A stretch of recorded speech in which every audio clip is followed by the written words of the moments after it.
Okay. And like Keith said, when you're halfway done with this quarter, you're halfway done Right. with the program provided you're taking 2 courses. Mm-hmm.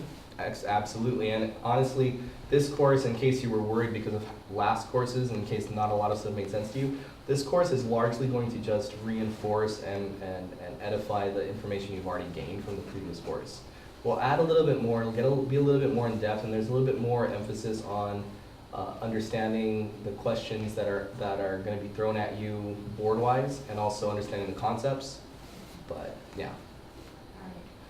Have you caught up to date on any of the curriculum or anything like that in terms of Just to mention a little bit. the FBA?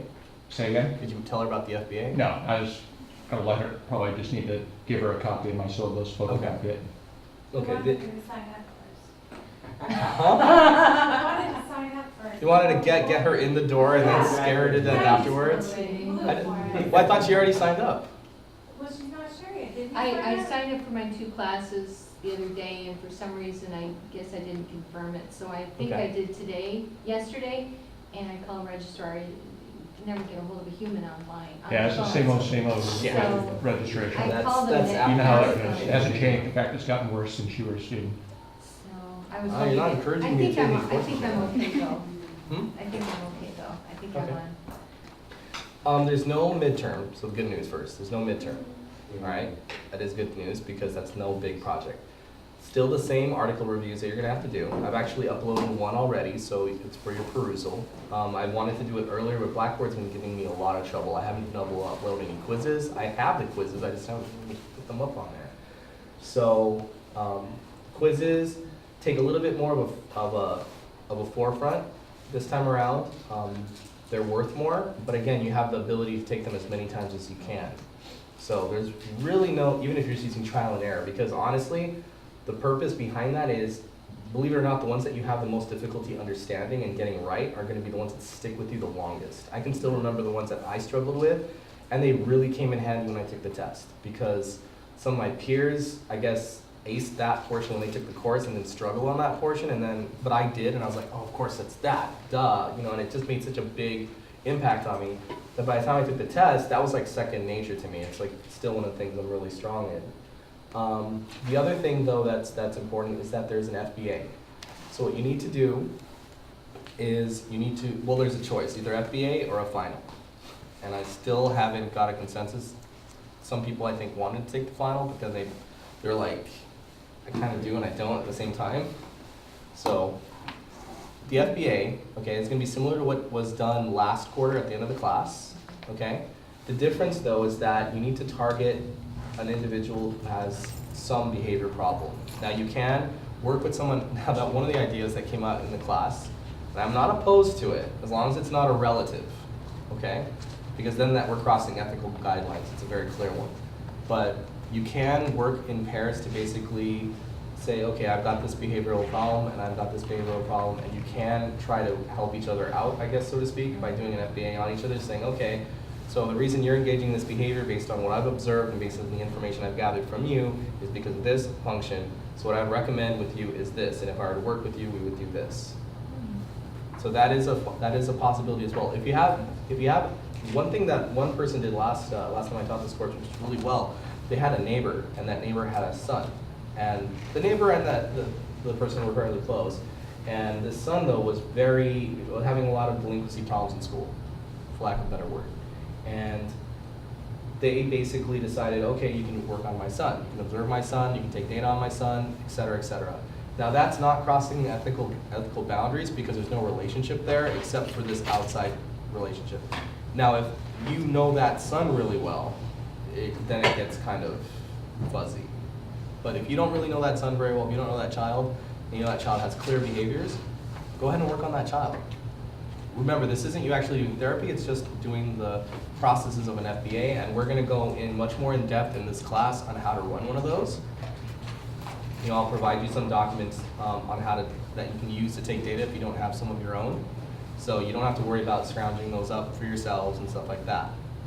The alternative to that would be to take a test. Now the difference between doing the two is you can present the FBA and that'll count as part of your score because I'm a fairly lenient judge when it comes to presentations. I've done quite a few myself. And so I know how nerve-wracking it can be, especially the first time. Also, there's opportunity possibly for feedback as well, because you'll be submitting one written. So then you do the presentation, and like last time, you can get some feedback during the presentation that you can use to send in your final one. So your grade is more concrete. With the final, there's only one opportunity to take it. Sharon was one of the ones who decided she wanted to try it. I'm not Why was sure. that? She wants a It's challenge. really fun. Yeah? You're like, Yeah. she's like, you know, just blindfold me, I'll just walk through that door, I don't care what's on the other side. So yeah, so that's pretty much it. That's the only real difference between this class and the one before it that I can think of. The emphasis on this one again is more on conceptual stuff, which will become more apparent as we go through it. You've only really missed one PowerPoint, so that's another thing that's good too. We didn't get to go through the second one because who was it? Dora. Dora had a lot of. It's almost like she knew you were going to join this class because it was. If I didn't know better, I'd say it was like stalling tactics. But what she was really trying to do was lessen the workload. You're on video. Yeah. Huh? You're on video. I'm on video? Oh, I know. I know. I also know that she's not here, so it's good that I'm on video. So yeah, but there was a lot of like kind of, well, what if we do this? What if we do that? What if, yeah. So at any rate, does anyone have any questions before we begin? No. And just to clarify, especially for Darcy, it doesn't have to be a child. Oh, it doesn't have to be a child, that's Yeah, correct. I mean, That's correct.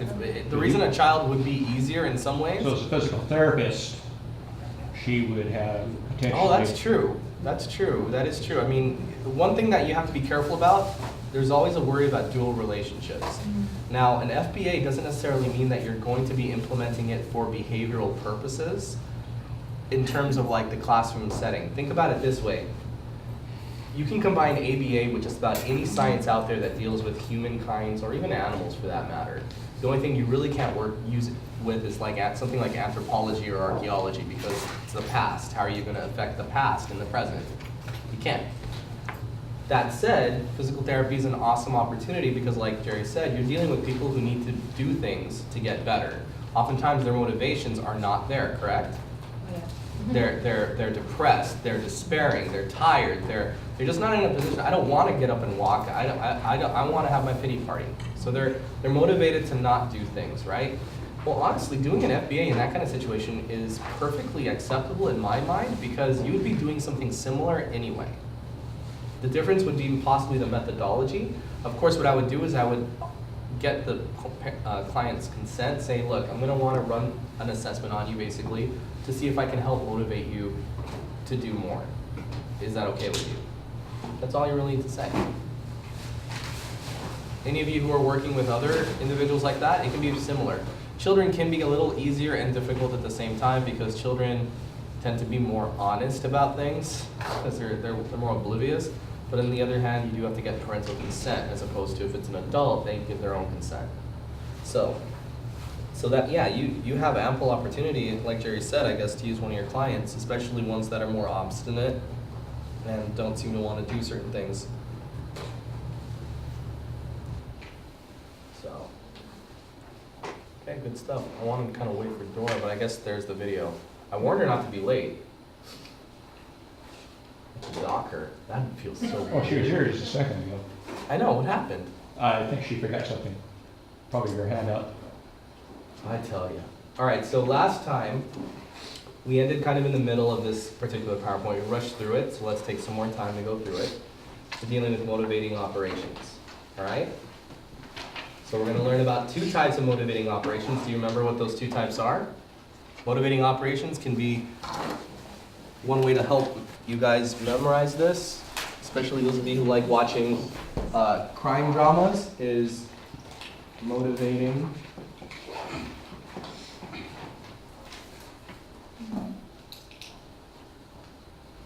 operations. Sometimes you'll hear them in the show say motive operandi, okay? Basically, MO. So it's, what's the perp's MO? You'll hear them say that. What's the suspect's MO? Basically, what motivated their criminal action? That, you know? Believe it or not, it's the same terminology they use in ABA because often there's a little bit of overlap between a lot of the criminal justice system and ABA. They're both studying behavior. It's just the difference between us is we're studying behavior in general. They're studying more suspect behavior. So if you've seen any shows that deal with, basically Criminal Minds is a big one because that's actually based off of an ABA branch in the FBI. But I think also CSI to a lesser extent. Any of you guys watch those crime dramas? Okay. So yeah, so MO. So whenever you hear motivating operation, just realize it's an abbreviated MO. Okay? So is that how like ABA works into criminal justice? Is because you look at the person's, like why he did it? That's one of the things, because if you can find out why he did it, you can also find out other things that go along with that. You can also find out, okay, if that's why he did it, then this is what he might do next. Because behaviors, you know how we studied in the first class that behaviors are A, B, C, right? You have your antecedent, your behavior, and your consequence, right? Well, in reality, behavior is not quite like that simple. I mean, if you bottle it up, yeah, you can put it in a bottle and put it on a shelf, A, B, C, right? That's one scenario, right? But if we're going to look at things in vivo, with behaviors acting upon other people's and their own behaviors, then what you'll find is you'll start to find that this cycle actually just keeps repeating itself, ABA, ABA, ABA. The reason it's A, because this can be the antecedent to another chain of behavior, right? So you'll start to notice that behavior chains can be used to predict a person's behavior based on where they're going. Should use the eraser. Anyway, getting back to motivating operations, okay? We've talked about what people do and their reinforcement and their function, right? Now we're going to get more into the nitty-gritty of what motivates them to do that. Why a reinforcer is motivating to begin with. Okay, so with motivating operations, there were two types of operations. Do you remember what they were? I know we went through it really quick last class. Establishing and abolishing, okay? So you've got, I'm not going to write it all out because my penmanship stinks. You've got your establishing operations, also known as EOs, okay? And you've got your abolishing operations. Now to remember these things, to help get them to stay in my head and understand which one does what, okay? When I look at something let's look at operation. They both share the word operation, right? So think about it as operation is it's like a mechanism going on, okay? So there's something there's operating within the individual, okay? When you're looking at establishing, when you establish something, it's like you lay the ground for it. You build that purpose. It's there. You're putting that in place. You're setting something up. When you're abolishing, you're taking it down. Okay? So this thing always increases the effectiveness of a reinforcer. This thing always decreases it. Because one establishes it, meaning it builds it up and makes it a stronger reinforcer. One of them abolishes it and makes it a weaker one.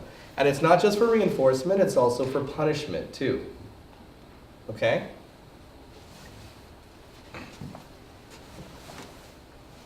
All right, now, certain environmental changes can have a value-altering effect on the reinforcing value of a reinforcer. I see a bottle of water there, okay? And of course she's like, geez, now I'm on the spot. That bottle of water there, water's good, right? We need water to survive. It's a necessity, okay? There are some conditions when that bottle of water, though, is more desirable. What are some conditions when it's more desirable? When you're thirsty, that's one. What's that? After exercising. After exercising and your body temperature is hot too, you're thirsty, okay, what else? What other things that mean? Huh? On a really hot day. On a really hot day, you've got the sun, you've been out in the sun, it's sweltering. When I eat, I tend to eat fast and I wash my food down Okay. rather than chewing it and swallowing it like normal Okay. humans. Okay. What are some times when it's not desirable? When you just drank a bottle of water and you feel like you've got water up to here, you know, that feeling? Yeah, that you're not gonna want to drink more. What else? Doesn't taste good. When it doesn't taste good. And I like that you brought that one up because going back to why it would be also desirable, right? Let's say after you exercised, you see that bottle of water, okay? You're thirsty, but you're not dying of thirst. You reach over for that bottle of water, and the first thing you sense when you touch it is that that water is hotter than you are right now. Are you going to want to drink that water? No. No. And if you see a cockroach in it, you're probably not gonna drink it. Or if you see a either. cockroach in it, no. But if it's cockroach free and ice cold, unopened too, okay, that helps. Chances are you're going to really want to drink that water. So sometimes the stimuli itself can be part of the environment and in terms of how it affects whether or not you want to engage in that. Okay? It's that is a really cut and dry example with water, but that's true of every type of reinforcement we have out there. Think of something that's very reinforcing for you. It can be something personal. You don't have to talk about it. Think about situations when that thing is more reinforcing to you and situations when it's less reinforcing. Right? Oftentimes it may have nothing to do with you. It can. It can. Deprivation definitely works, meaning if you haven't had access to that thing, it makes it more valuable. But let's say that that's not a factor. There's still preference, right? Right? You're hungry, you know, you always have a particular sandwich. You like that sandwich hot, okay? It being cold abolishes you wanting to eat that. You had it, you don't have a strong reinforcing effect, but you eat it because it's all right to eat. It doesn't taste bad, it tastes good. It's not your favorite, but it gets the job done, right? It takes away your hunger. But if it's not how you like it, that might decrease your willingness to eat it. Whereas if, let's say, it's not just heated, but it's also got some great seasoning, maybe it's got artisan bread, you're like, oh, this is a really good sandwich. I really want that. All of a sudden, your appetite might be piqued even further beyond what it normally would be, because it tastes good too. Okay? So again, this value-altering effect can make a reinforcer more valuable, establish it, or make it less reinforcing or valuable, abolish it. Okay?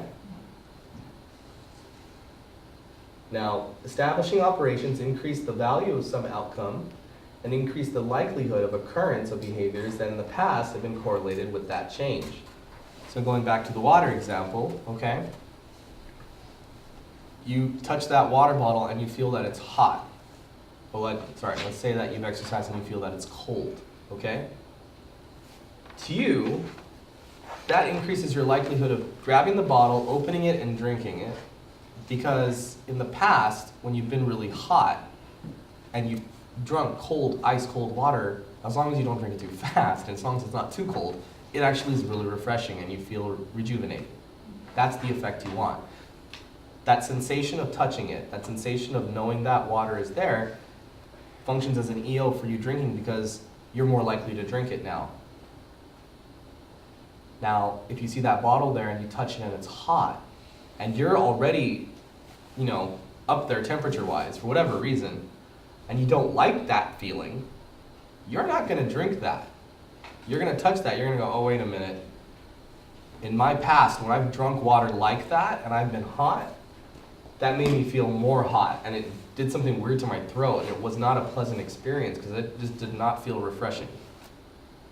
For some people, it may be the opposite, but for me, that's how it functions.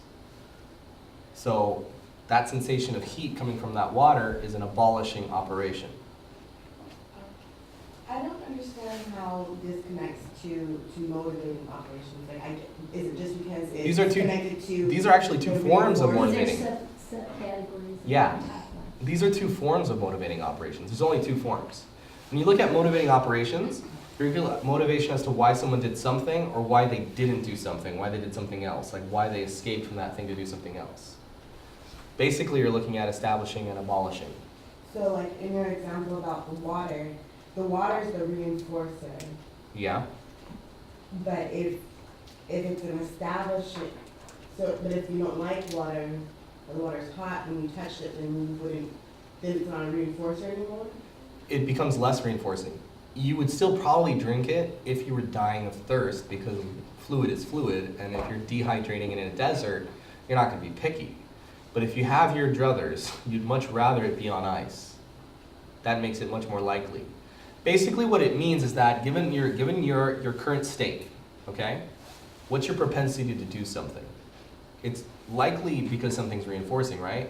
But if you think about something that's reinforcing for you, there may be certain times, certain elements are in place that reinforcing event is even more reinforcing. Like think about food. Let's look at food.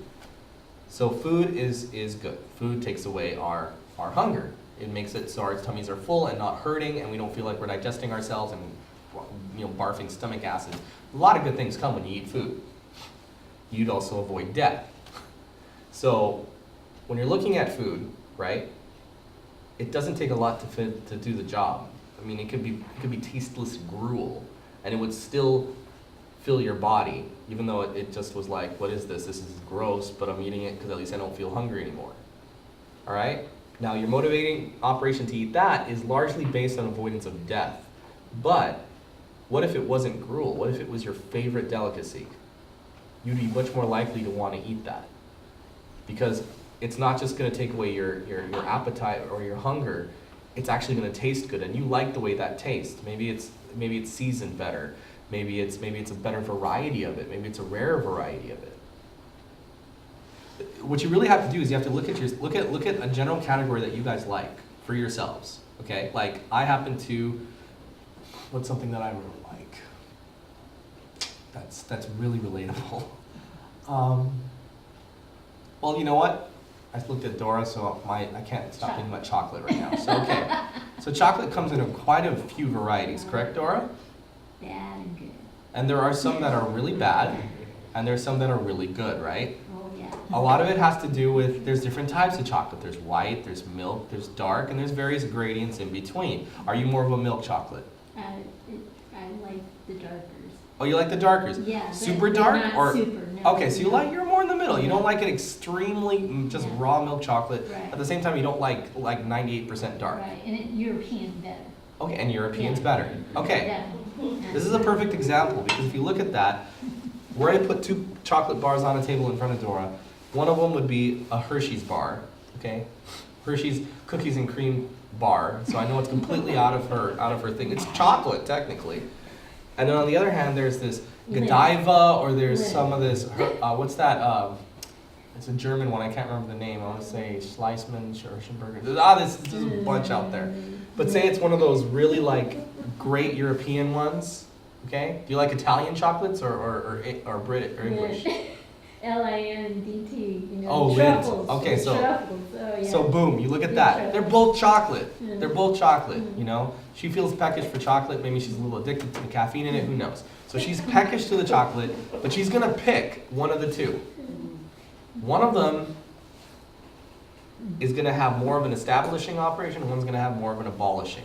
The Hershey's bar is going to be abolishing, because she's going to look at that and she's like, that's not even chocolate. Yeah. The chocolate piece of cookie maybe, but that's not even really, that's not chocolate. She's gonna look at that other thing and say, oh, that's not chocolate, but that's good chocolate. And so she's twice as likely to engage in any behavior to get that, whatever that may be. So we're dealing with motivating operations, motivation to accomplish a behavior. Whether that behavior be as simple as something from walking from point A to point B, or doing a very complex job that has very difficult job requirements. I think one of the problems was that in the other book, they kind of, at times, I almost got the sense that motivating operations and establishing operations were synonymous at times. And then Oh. I didn't know that it had two separate subcategories. Well, the reason that is, actually, Dora, that's a good point, is because we always want to track the presence of behavior, not the absence thereof. When you're dealing with, abolishing, you're dealing with something being less reinforcing, right? If something is less reinforcing to the point where it can actually be so abolished to the point where it is practically not reinforcing. And if it's not reinforcing, then there is no behavior, because no one's going to access or reinforce it that's not reinforcing. If you think about it, that's basically like doing something for nothing. Is that punishing? It's not punishing. It's not punishing. That one's actually getting closer to extinction.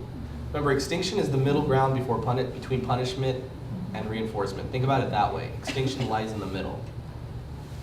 So it's actually going closer. Now, actually, it could become punishing, though. If you went past it being not reinforcing, and you kept giving it to the person,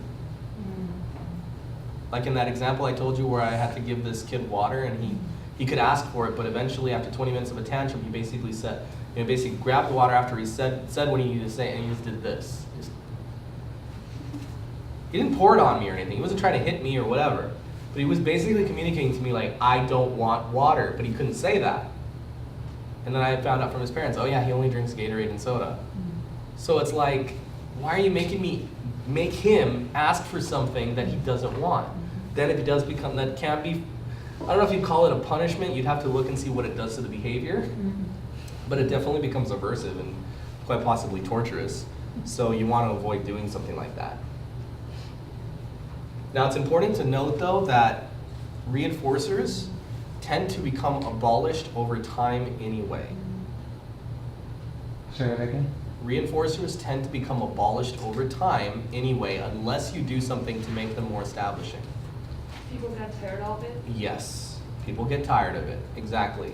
You have your favorite food that you love to death, and you're on a deserted island. Most people will say, oh, I'll take that. Yeah, you won't be taking that after 3 weeks of it morning, noon, and night. You'll want to eat sand. So even the most preferred thing, given too much exposure, can become less preferred. You just get tired of it. Now there's ways you can offset that and prevent that from happening, and you need to do that, because if you don't do that, that's one in the school system as well as at the at home. I've seen that really. I've seen parents say, oh, okay, so this was the preference assessment, so this is what the child wants. All right, so we'll just use this, and so they just use that, and it is great. It is halcyon. It is perfect for the first few weeks, because this child is progress is going, behaviors are going, everything's going great, and all of a sudden something starts to happen where, you know, behaviors start to come back a little bit, and skills don't go like this. Skills are starting to go like this, and it's like, what went wrong? And we start to notice that he doesn't seem quite as excited when we present him with that reinforcer for that particular behavior. He doesn't seem quite as excited. As a matter of fact, we start to notice him maybe kind of wince a little and kind of look a little disappointed, actually. That's a good sign that your reinforcer needs a lot of work, maybe even taken out for a while, because if you take it out for a while and give it a chance to rest, it can become reinforcing again, but maybe it's been overexposed. I noticed in some studies that they aim for 3 to 5 preferred objects. Is that typical that you kind of go? There's a lot of things you can do to keep reinforcement fresh. Mm-hmm. You can deny access to it is one of the strongest ones. And You thinning is good. basically that's thinning, yeah. You can deny it all outright or thin it. Mhm. You can also vary it in magnitude, in variety of type of thing, in presentation. I had this one kid, and this was even before it was a BCBA, but it was in the school setting and he did not want to do his homework, and that's all they really told me he needed to do. So I asked his mom if marshmallows were okay. You never want to go with edibles, but this particular child, nothing else was working, and that's all that I had at that time. Honestly, if I was the person I am now, I would have found something else to do, but you use what you have, and at that point I was very early in ABA, and it's the only thing I really knew that he liked. So what he would do is he would do his homework for these little puff marshmallows. Not a lot. You do half a page, you get like 2. And if you do all of it without any aggression towards anybody, you get the special marshmallow at the end. Now I had to sell that a lot to him because I started to notice that trend where it started to reinforce and then not so much. I got really creative with it, and eventually I found this very foolproof methodology where I just would get these different types of marshmallows. I got this Super Mario Brothers coin box things where I put the marshmallow in it so you couldn't even see what was in it really. So I did all these things to make it really random. Before long, and in addition to that, I started to fade it too. So ultimately, I got him to do all his work. I was only there half a day, but he'd do all his work and he'd be aggression-free, all for 1 marshmallow. And that's really what you want. If you ever, especially if you use edibles, you never want to just keep it there. If you ever have to use it for whatever reason, it's the last resort. But if you have to use it, you always have to make sure that you have a plan in place on how you're going to thin that out. Otherwise, you basically have an animal doing tricks. That's what I was told, and it honestly is the truth. And you know, it's something that we struggle with because sometimes that seems to be all that reinforces that child. But if that's the case, then you can use it as a stepping stone to get to other reinforcing things. I've seen a lot of professionals stop at that point, either because that's all they know how to do, or because they're not quite sure that there's anything else that they can do. But you can always do more. Aren't you trying to also, I think what you're referring is that you're maybe conditioning them to praise or something else at the same time? To praise or, You know, or so something that- as simple as, for that example, It becomes as important as. for example, at that same school when I was a behavioral aide, there was a speech and language, and he couldn't get my client, we could get my client to go to speech, but he couldn't get this other kid because we wanted to socialize too. And this other client, he just refused to go. And they had no way to get him from the classroom to the speech. So I don't know what their district policy was. That's all I knew. So I said, all right, well, does he like anything? And they're like, well, I don't know what he likes. And I'm like, well, could I see him? So I took a gander at him, just a little peek, and I saw he had a shirt that had an Iron Man shirt. So I went to a 99-cent store and I got an Iron Man coloring book for 99 cents. I gave it to the speech. I said, hey, show this to him and tell him that if he comes, he gets to color a page. See what you get. No fuss, no muss. He was there every day since. So it's something very simple like that can have a very profound effect. And he isn't going to get satiated on that because he's going to get that once a week or twice a week at most. So, but again, it's keeping your eyes open to see what the child is attuned to. Because oftentimes we think something is great. Oh, they're going to love this. Maybe not. Maybe not. It's not our way because we don't decide what's reinforcing, right? Who decides it? The person. That's the hardest thing to remember. Okay. Now there are other antecedent variables known as the discriminative stimulus or the delta stimulus. Okay. I showed you ABC, right? One way to look at this. You can look at SD. Oh, okay, that's going to run into the thing. I might as well just erase this. You guys have seen this enough. Besides, it's nothing that isn't in the PowerPoint or in the text. Okay. So you've got A, B, C, all right? Now the antecedent is always a stimulus. What that means is it's something in the environment. It could be the behavior of another person. But if I'm right here, I'm exposed to all sorts of stimulus. There's the lights around me, there's the people in the room, there's a floor under my feet, there's a marker in my pen. Stimuli are all around us, okay? So when you're dealing with the antecedent behavior and consequence of something, you're dealing with different types of stimuli. So ignore the B and the C for now. Let's look at the SD and S delta, okay? Now, or let me write it out because that symbol sign might not work. But if you see a little triangle by it, that's what they're talking about, okay? In the text. It's Greek. All right. Now what this means, all right? This thing is a stimulus and this is a stimulus. This stimulus signals that reinforcement is available. This one signals it is not available.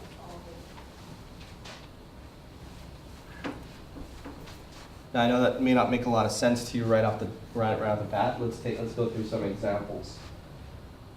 Okay, so actually let's break down what we see here in the PowerPoint. So SD is a stimulus associated with the availability of an outcome. Okay, so I basically said that reinforcement is available.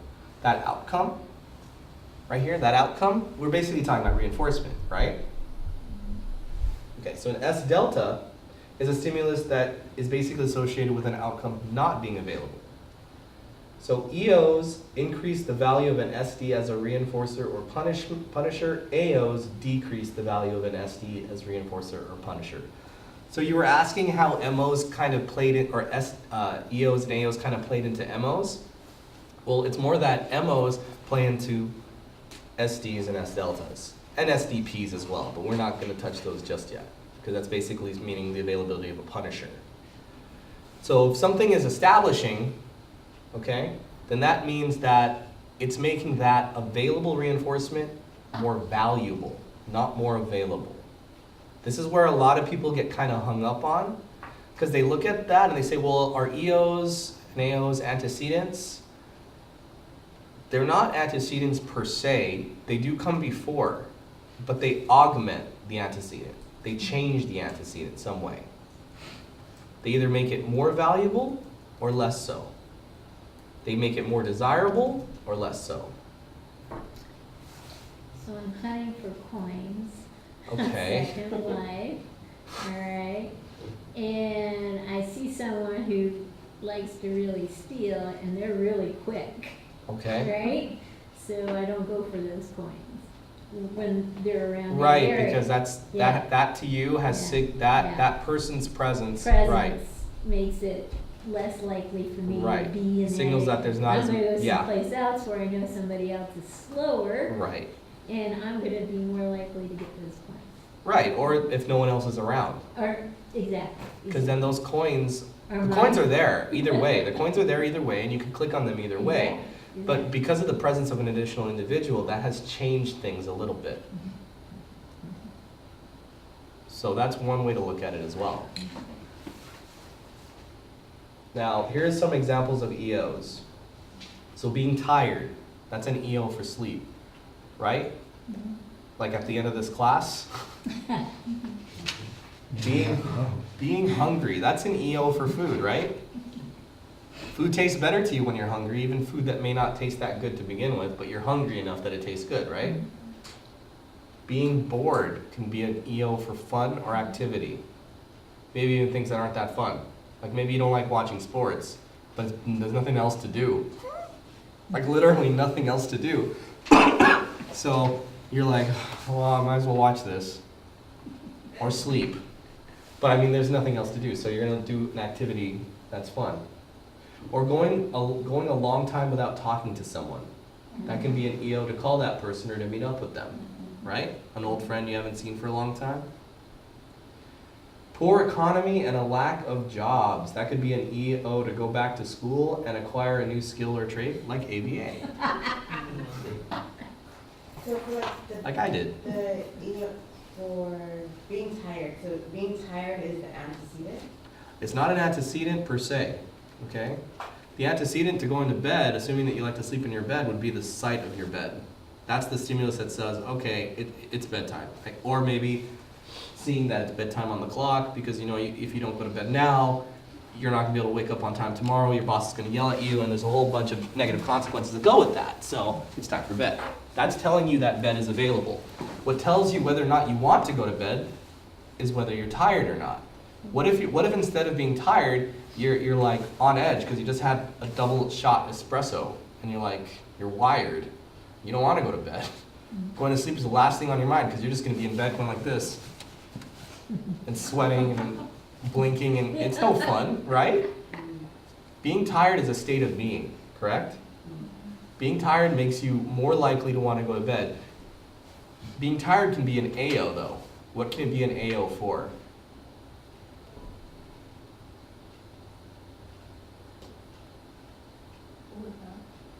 Abolishing operation. So what can being tired be an abolishing operation for? Okay, like, overslept, like you just slept 8 hours and you slept too long and now you're tired. No. Just look at being tired as an example. Exercising. Reading a 1,200-page book. Going to attend a lecture, studying for a test. All of those things are much less attractive to you when you're tired. Would it have to be that, do we have to consider them attractive initially, or? No. Okay. It could be something fun. It could be going to see a great movie. It could be going on a date. It could be doing something really, really fun. But if you're tired, it's not anymore. Right? You can't think of anything except going to sleep, and anything else is less fun, even if it's 100% fun. So an EO or AO, it depends on the consequence, or it depends on the behavior. It changes the value of the consequence to you. But so whether like- or not it is an EO or AO depends on. It does. It depends on the consequence. It changes the value of it. So like, let's look at the sleep one, right? So you're tired. Like you can barely keep your eyes open, right? The thought of sleep comes to your mind because you see your bed, you know, it's just right there, your pillow's calling your name, okay?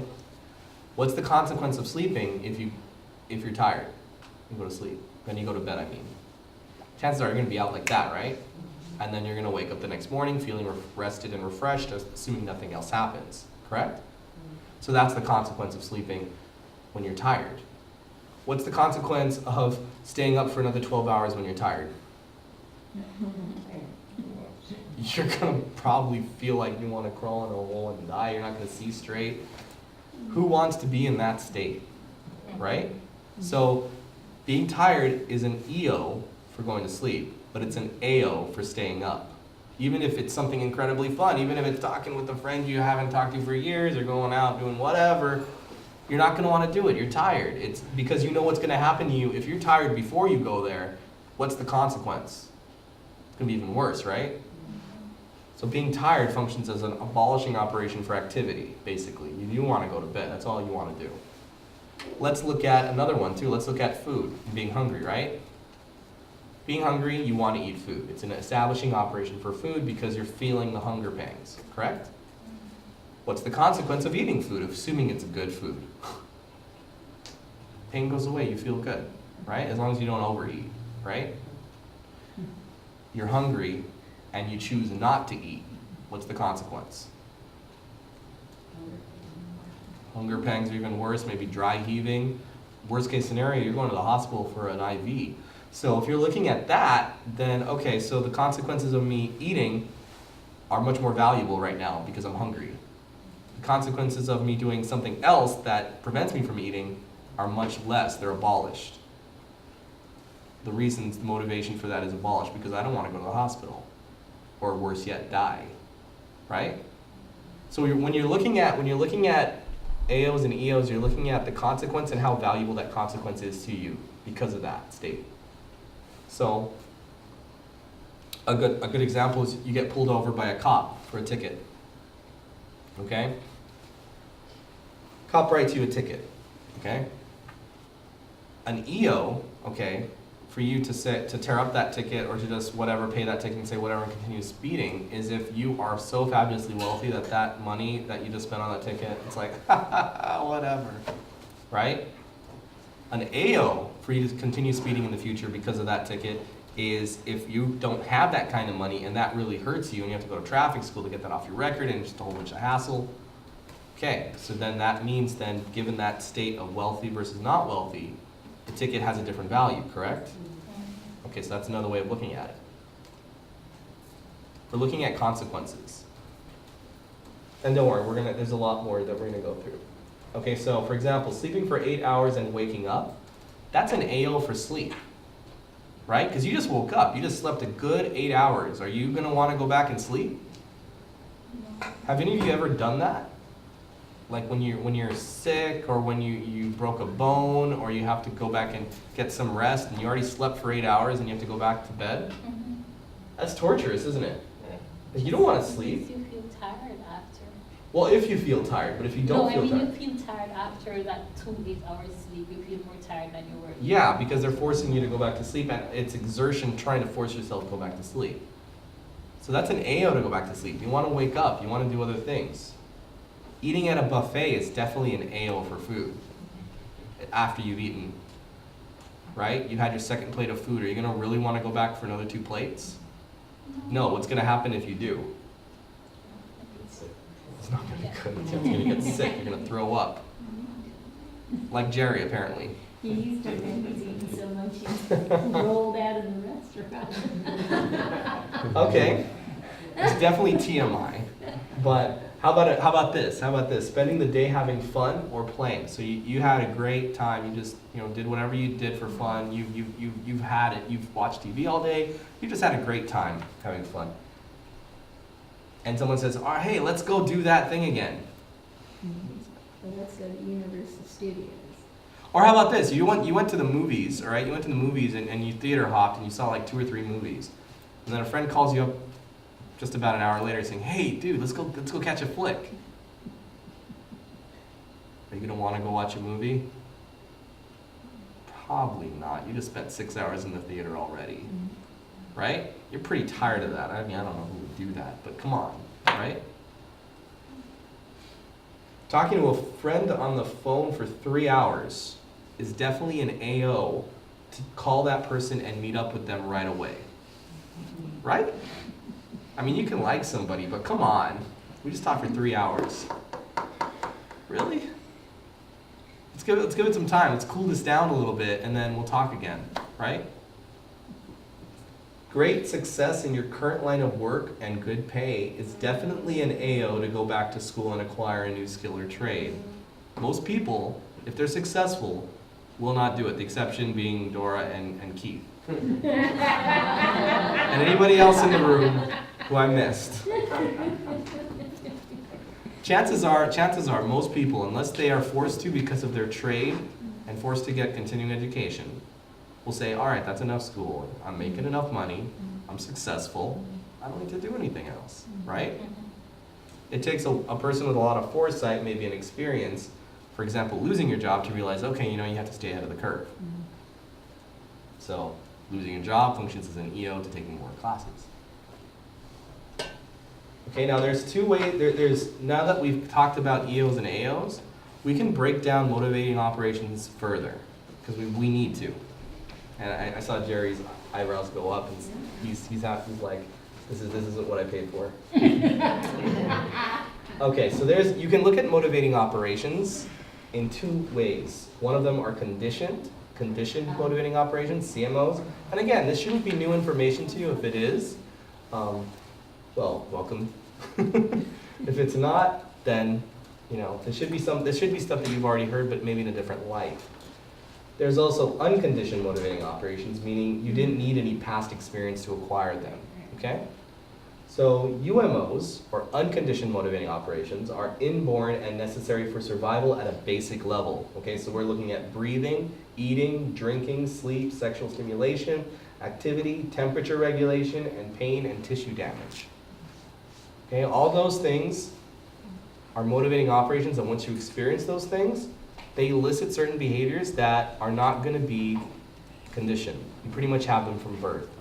You feel pain, you don't gravitate towards the pain, you shirk away from it. If you're hot, you try what you can to get cooler, even with the automatic response of sweating, because that cools you down, correct? So there's these motivating operations that are things that we're just born with.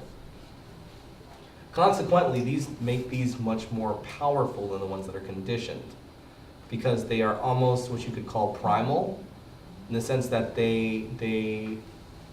and that's one of the reasons why you want to be careful using them for reinforcement purposes. Because they're things that everybody has to do at some point or another. Using them for reinforcement makes that less of an elective thing and more of a mandatory thing. Now, conditioned motivating operations, or CMOs, are learned or conditioned based on their correlation to UMOs or other conditioned motivating operations. So they're chained to something else. They're experiences that are learned, okay? So an example would be a hot stove. The heat burned you, right? Well, before it burned you, you have to turn it on. Once you turn it on and it burned you, you realized, okay, turning on the stove is not a good idea. I'm gonna let mommy do that. Because turning on the stove in and of itself doesn't hurt you. It's what you do afterwards that gets connected to that. Now, there are 3 different types of conditioned motivating operations. And Dora's like, oh gosh, here we go again. Surrogate. Transitive or something like that. Well, they're up here. Oh, okay, yeah. Oh, I apologize. This one should not be reflection. Reflective, right? Yeah, it's reflective, yeah. And not reflective, reflexive. Reflex. Yes. So I apologize for that typo, but let's go through these. So a CMOS is a stimulus that acquires its reinforcing value by being paired reliably with another UMO or CMO, okay? So this is a stimulus, okay, that has its value-altering effect based largely on the fact that it's been paired with something else. And we'll go through examples of these and break them down further. There are CMOTs, which are transitive, and it's a stimulus that acquires its reinforcing value because it's been paired with an item or event needed to access another UMO or CMO. So it's different from the S, it's different from the surrogate, because it's not just being paired with it. Consider it a means to an end. So it gets its value because it's a means to another end. It's not reinforcing in and of itself. And then there's reflexive, sorry, not reflection, CMOR.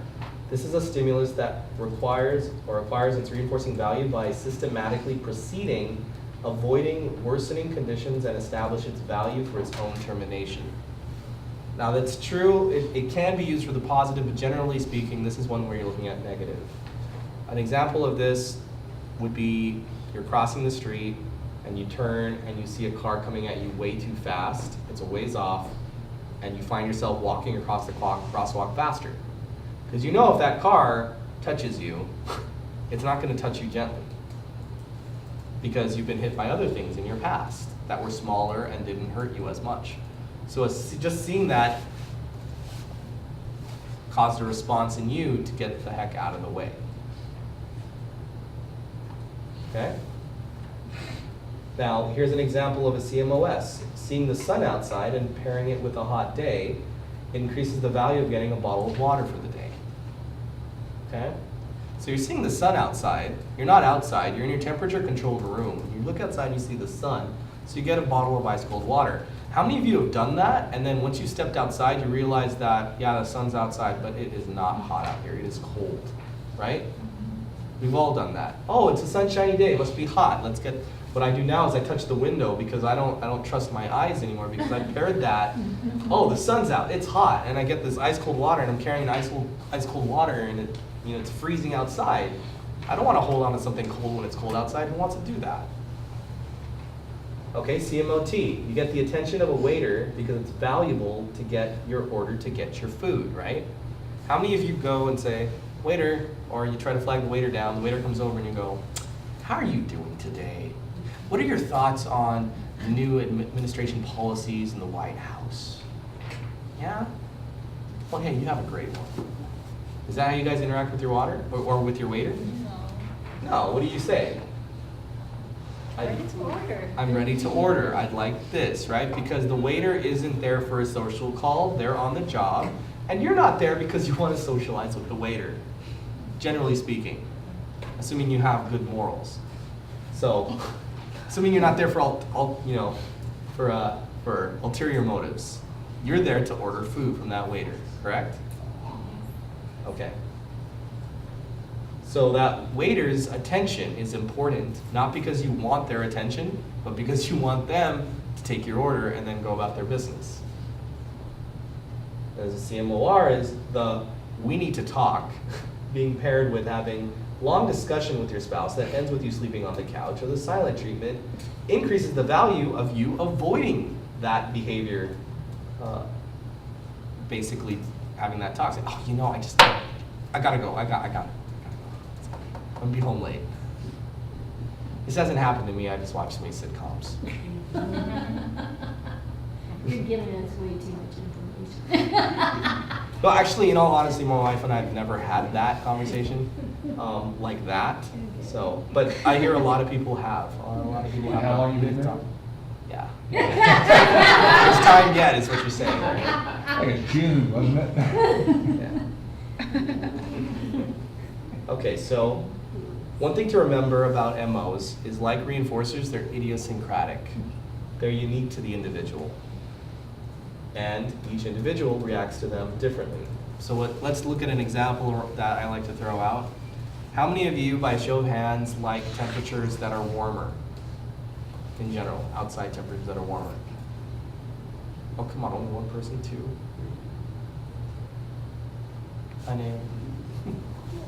So only 3 of you, really? Really? Pay attention.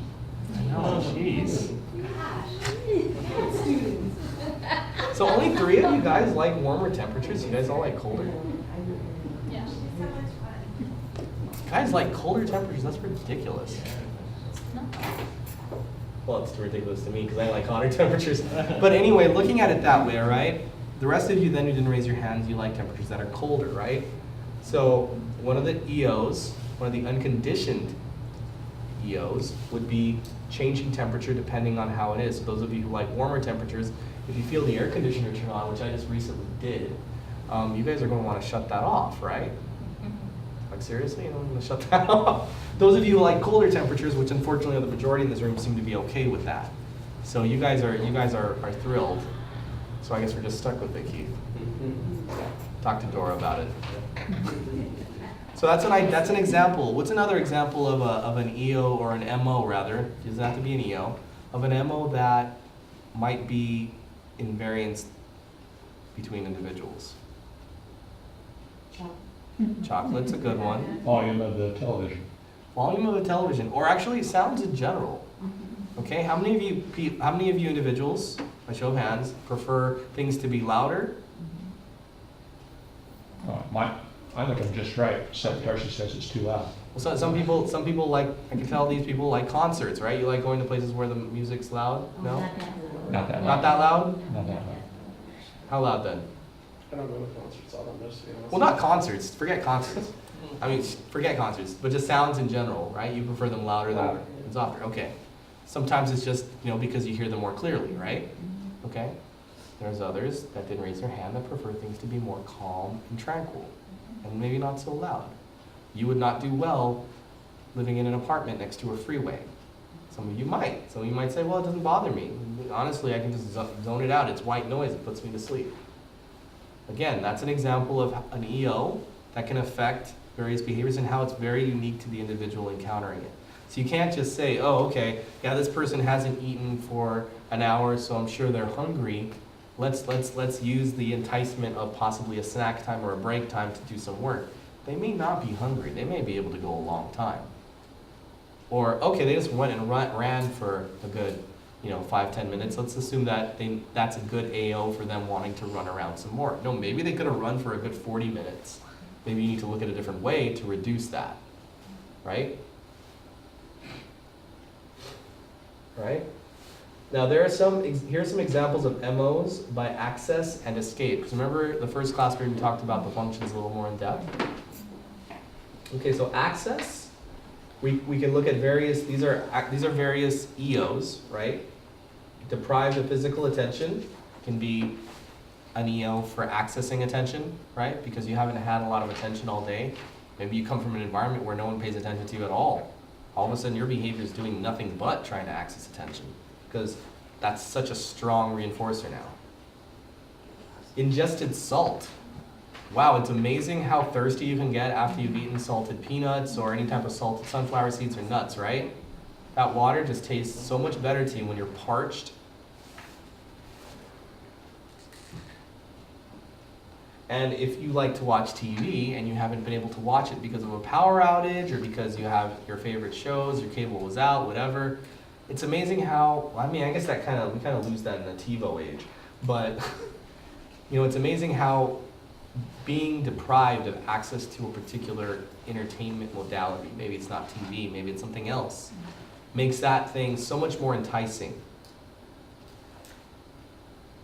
And strenuous exercise. That really, really, really makes resting a lot more reinforcing. Just sitting on your couch and crashing or going to sleep, right? That can actually affect a lot of things. It can make you really hungry too. Make you ravenous. Escape. The presence of pain. Have any of you been in any type of physical pain, whether it be very severe or very slight? It's amazing how much you want that to just go away. And it doesn't have to be earth-shattering pain. It can be just this subtle, annoying prick of a pain that is bothering you, and you can't get rid of it. Yeah, no tooth. In a tooth, for example, in a finger, like if you've got a really bad splinter, it's amazing how something so tiny and so small can elicit such a responding from you that what's reinforcing to you at that point? Basically getting that pain to go away, right? You don't care about tasty food. You don't care about entertaining diversions. You don't care about any of those things because you're in pain. You want to get that gone. That's the first thing you want to have happen.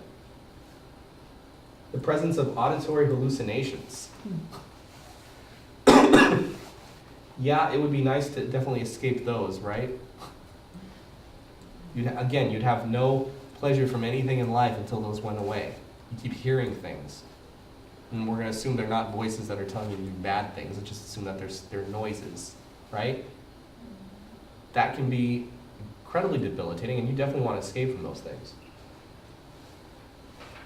And actually, it's not so much the request to the request to complete. I thought it said the request to escape. But a request to complete a long task. So you all of a sudden get this huge assignment. Not from this class, because I'm a nice teacher. But let's assume that you get this huge assignment at work. And you know this is going to be hours and hours of your day that are gone. You are going to find a lot of ways to avoid that. And maybe not escape it, but avoid it and put it off. And it's a nice little word I call procrastination. It doesn't really get you out of things, but it gives you the illusion of it for a little while, right? Even though that thing's still lingering in the back of your head. Okay. So remember these things regarding discriminative stimulus and MOs, okay? In the presence of this stimulus, is a particular environmental change more or less available? Because what we're looking at now are the differences between SDs and MOs. That's where a lot of people get stuck on. They don't really understand the difference because they think that MOs are like antecedents. Really, they're not. They just augment it. Motivating operations. In the presence of this stimulus, is a particular environmental change more or less valuable? So really the thing you need to hold on to, okay, is a discriminative stimulus makes it available.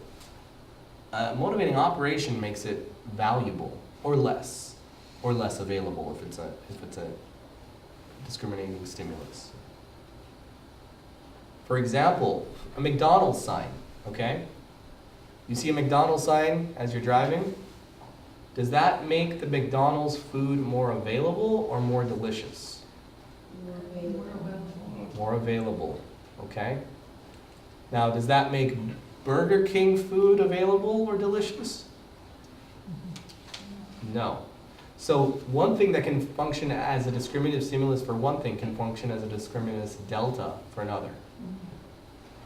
So that McDonald's sign says McDonald's food is available. It also is saying implicitly that other foods are not available. Okay? Is the delta usually kind of implicit? You're going to want to look at it. I mean, on the next PowerPoint, which we're going to go over, it'll break it down even further because I realize that this concept takes a lot of hammering in. Okay. So we're going to cover more in terms of that because that'll maybe like flesh it out and make it. And I've got some exercises to go over with you. We're not going to go over all of them tonight, but they're a little bit of a brain teaser just to kind of get you a little bit geared to how the test is. And also kind of when you're trying to find the difference between the two, are you able to identify it? Okay? So an SD, for example, an open sign indicating food is available, okay, so on a convenience store, right? A job application indicates the availability of positions in a company, like what I just applied for, right, Keith? An empty seat on a plane indicates the availability to sit down, that there is a seat right there. The sight of a cop on the road indicates the availability of a ticket if you are doing things naughty. The sight of cleaning solutions indicate that cleaning can take place. So you see like Lysol or you see whatever, Pine Sol, whatever stuff there. Cleaning is available. Okay? Some examples of some MOs. Hunger, it makes food more valuable. Seeing a cop giving a ticket to someone, making avoiding speeding more valuable. How many of you had that effect? You're going about 85 and a 75 or less zone. You see a cop pulling somebody over, writing them a ticket. And you're not the only one. Everybody around you, it's like this warp, and everyone just slows down until that cop is in the rearview mirror and a tiny speck, and it's like, right? So you could say that having that vision of someone giving a ticket to someone is effective at reducing speeding behavior, but in the long run, maybe not so much. And at the best, it's only temporary, right? Because how many people stay? Now, if you have a cop actually with you, that effect is just kind of longer, right? Until they go off the road, right? Yeah. The DMV really needs to evaluate their stuff because it's a miracle we don't have more accidents. The sight of a dirty room or the smell of a dirty room makes cleaning more valuable. Do you see how that is? See the cleaning supplies there means that cleaning can take place. I can take that mop and that cleaner and I can clean that floor, I can throw out the trash, all this stuff is there. But if it's already clean, why am I gonna touch it? But if it looks like a pigsty, if it smells rank and foul, okay, yeah, this needs to be cleaned up because this is disgusting, right? Okay, so what do we do with CMOs, or more specifically, why are they important? The reason they're important is because we actually manipulate them to increase or decrease a behavior's value because they have a value-altering effect on certain behaviors. For example, if a person is hungry, which is a UEO, right, for eating, an unconditioned establishing operation, they are motivated to eat, but if they eat a certain amount, their hunger turns into satiation, which is a UAO, an unconditioned abolishing operation, which makes food less valuable. Or another example, a child who has been doing homework for a couple of hours is motivated to play video games, okay, that's a conditioned establishing operation. I didn't put the alternative versus a child that has been given way too much access to a video game and then is told to do homework for that video game, is already satiated on that video game. So is he gonna wanna work to play with that video game? No, he's already played with it for hours, he's done. He's all done for the day, he doesn't care if he gets to play with it all day. So the reason this is a powerful thing is because a lot of people take this for granted, specifically with that last one actually. A lot of times there's something called bootleg reinforcement, and that has a very strong detrimental effect on reinforcers' values. Bootleg reinforcement is reinforcement that's just freely available without any work being associated with it. I think we talked about this in the last class, right, with the bootleg CDs that are much cheaper than the actual CDs you buy from, say, Blockbuster or wherever you, or not Blockbuster, but that dates me, Best Buy, right? Right? I mean, you buy it officially, it's more expensive than the bootleg. Which are you more if you're given free access to both to purchase, generally speaking, you're gonna go for the bootleg, right? Because it's cheaper. So it's the same thing of bootleg reinforcement. If the reinforcement is available without you having to work for it, you're gonna gorge on it, get as much as you can there, and then when it comes time to do your work for that reinforcer, you're already full, you don't care, you know, there's no motivation there, right? So it's important that whenever you're trying to manipulate a child's behavior, that you are in control of whatever is reinforcing to that child. So there can be no bootleg reinforcement, at least on your watch. You can't control the child all times in the day. When you're in the homes, you can only control what's going on at home. You can't control what's at school. And when you're in the schools, you can't control what goes on at home. But within your respective environment, you need to be really careful. An example of this is I was working on a client in the home and they were using M&Ms to reinforce. And it just seems like, I mean, they were using it, they had a plan in place how they're gonna fade it out and everything, but this kiddo had no language, he was extremely low. They used M&Ms and it was starting to work, he was getting some good progress, and all of a sudden just flatlined, and they couldn't figure out why. Not only that, I mean, he wasn't doing any work for his M&Ms. It comes to find out that at school, the teachers started handing out bags of M&Ms for actually no work at all, just because that would shut him up. Yeah, that was really bad bootleg reinforcement. We quit that out, and he was able to, over time, M&Ms became more reinforcing after the mom had a talk with teacher, and we were able to, again, get him to use M&Ms and then fade those out. But in the beginning, I mean, it's amazing how powerless you'll feel when you have this really strong reinforcement, all of a sudden it just loses its value altogether. Check to make sure that someone isn't satiating the person on that somewhere, because the odds are you'll find it somewhere. The other thing that's really important to understand with this is that even if that's not happening, you have motivators and reinforcers that you can use with this child. Make sure you don't satiate them, like in the example of the one that's hungry. Make sure you don't give it to the point where they just get tired of it. If you push them to that point, you have effectively said, all right, I don't want to have any more control over your behavior. If they start getting really good at whatever it is that is earning them that prize, then up the stakes, make it harder to earn that reinforcer. They may resist you a little bit, but if you don't raise the stakes too high, they may not even notice. Especially if they're proficient in it. What you don't want them to do is you don't want them to constantly be able to earn something for doing nothing. And the honest to goodness truth is a lot of people who don't understand that and don't understand motivating operations and just throw reinforcements at people, they get mixed success at best because they don't understand why the child is no longer interested in that thing. Well, I don't know, he used to love that stuff. Now he doesn't care for it anymore. Well, you burned him out on it. Stop offering it, find something else, or change how it looks. All right? Now, by increasing or decreasing the value of reinforcers and punishers, you can control the motivations of individuals. I say punishers as well, because punishment doesn't always mean you have to slap the kid upside the head. Actually, you should never do that. But oftentimes you may use something known as timeout or denied access to a previous reinforcer. For example, a toy. You can no longer play with that toy, so you take that. So we have response costs. Sometimes we make, I don't know if they do that in schools anymore, keep standards. We used to do that a lot back when I was a kid. That was a while ago. They still do standards? How many kids do standards? Like, Writing things out, yeah. not so much anymore. Yeah, that's kind of barbaric. I hated doing that. Because it doesn't really work.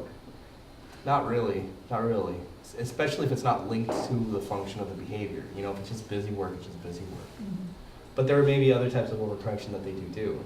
You know, and there's always the denied access to recess. Those are all punishers, right? Those punishers, they'll only have certain value. They're even the punisher's value is affected by establishing and abolishing operations, though.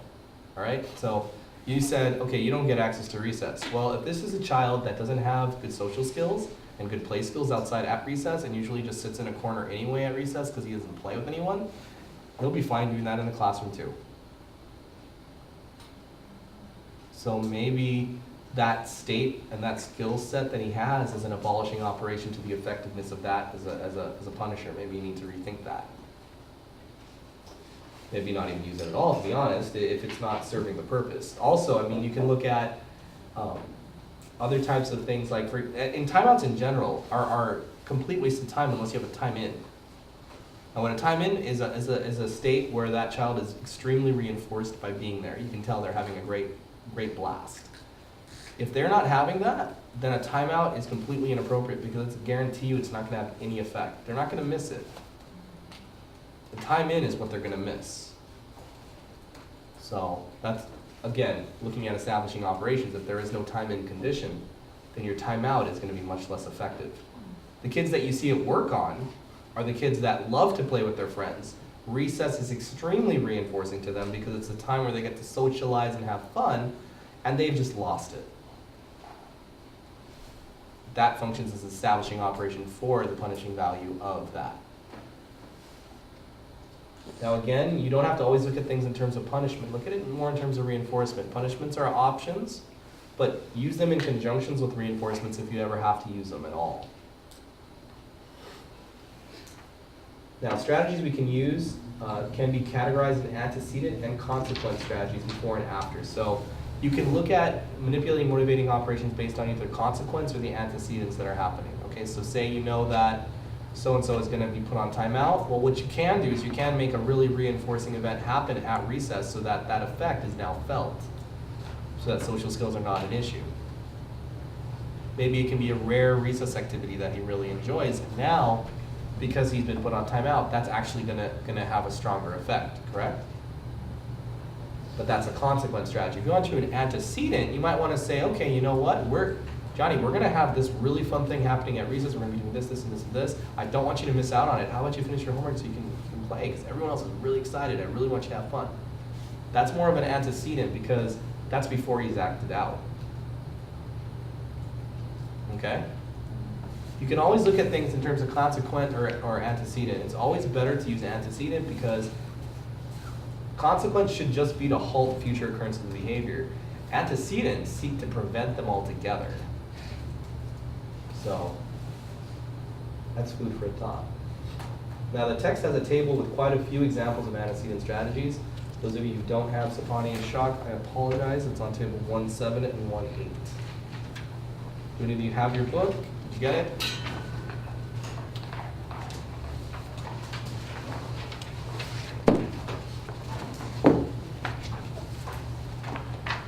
So like for attention, there's some antecedent manipulations you can do by increasing the frequency or duration of attention. I would actually also add the quality of the attention, because just saying, hey, how's it going, can be fun. But if you sit down and talk with an individual about their topic of preference, I guarantee you the conversation's gonna be more inviting. There's tangible reinforcements such as food, free time. Free time can arguably be an escape from work unless they're given an activity to engage in during that free time, and a preferred activity. So like I think, Keith, with the example that you guys had with the FBA that you did last quarter, the access to the phone seemed to be the preferred activity. And again, maintaining negative reinforcers. So presence of unpleasant social situation. Antecedent manipulation could be just avoiding presenting such events or reducing the level of aversion by altering some aspect of it. So let's say that he has to go out or go to, let's say it's a child that hates to be in social environments and now has to go to speech, for example. Okay, well, you know what? You get to do this and you get to engage in this particular activity. Or, you know what? You don't have to come for the whole time. Just come for 5 minutes. Just come for a little bit. I'll be right there with you. We'll just go in, see how it goes, and we'll come right back out. So getting a foot in the door. The presence of a relatively lengthy task, chore, or assignment, well, you can avoid presenting them. I like how they put that, because sometimes you really can't do that. But you can reduce the difficulty of it, and you can alter the length of it, and I see that often in a lot of IEPs. Now there's also the presence of a relatively difficult task. Wait, do they double up there? Oh, sorry, one is lengthy and one is difficult, okay. So yeah, so you can lower the difficulty of a task. I think we already covered that in the previous example, but because sometimes length is its own problem. If it's an easy task, it's still really boring because it's long. Is it really necessary for him to do all of that to demonstrate that he understands the concept? Maybe not. And physically aversive stimulus. So, well, you can reduce the level of it. Basically what you're looking at is when the person is trying to escape something, you want to grant them that escape on some level, but it's on your terms. And granted, it's not going to be the same level of escape that they're going to get normally. And they'll probably fight you on it in the beginning. But if they realize that they can't escape it because you won't let them, then they'll buy into your option much easier. But unfortunately, sometimes it does take that first attempt where they try to break your plan. And once they realize that they can't, they will comply.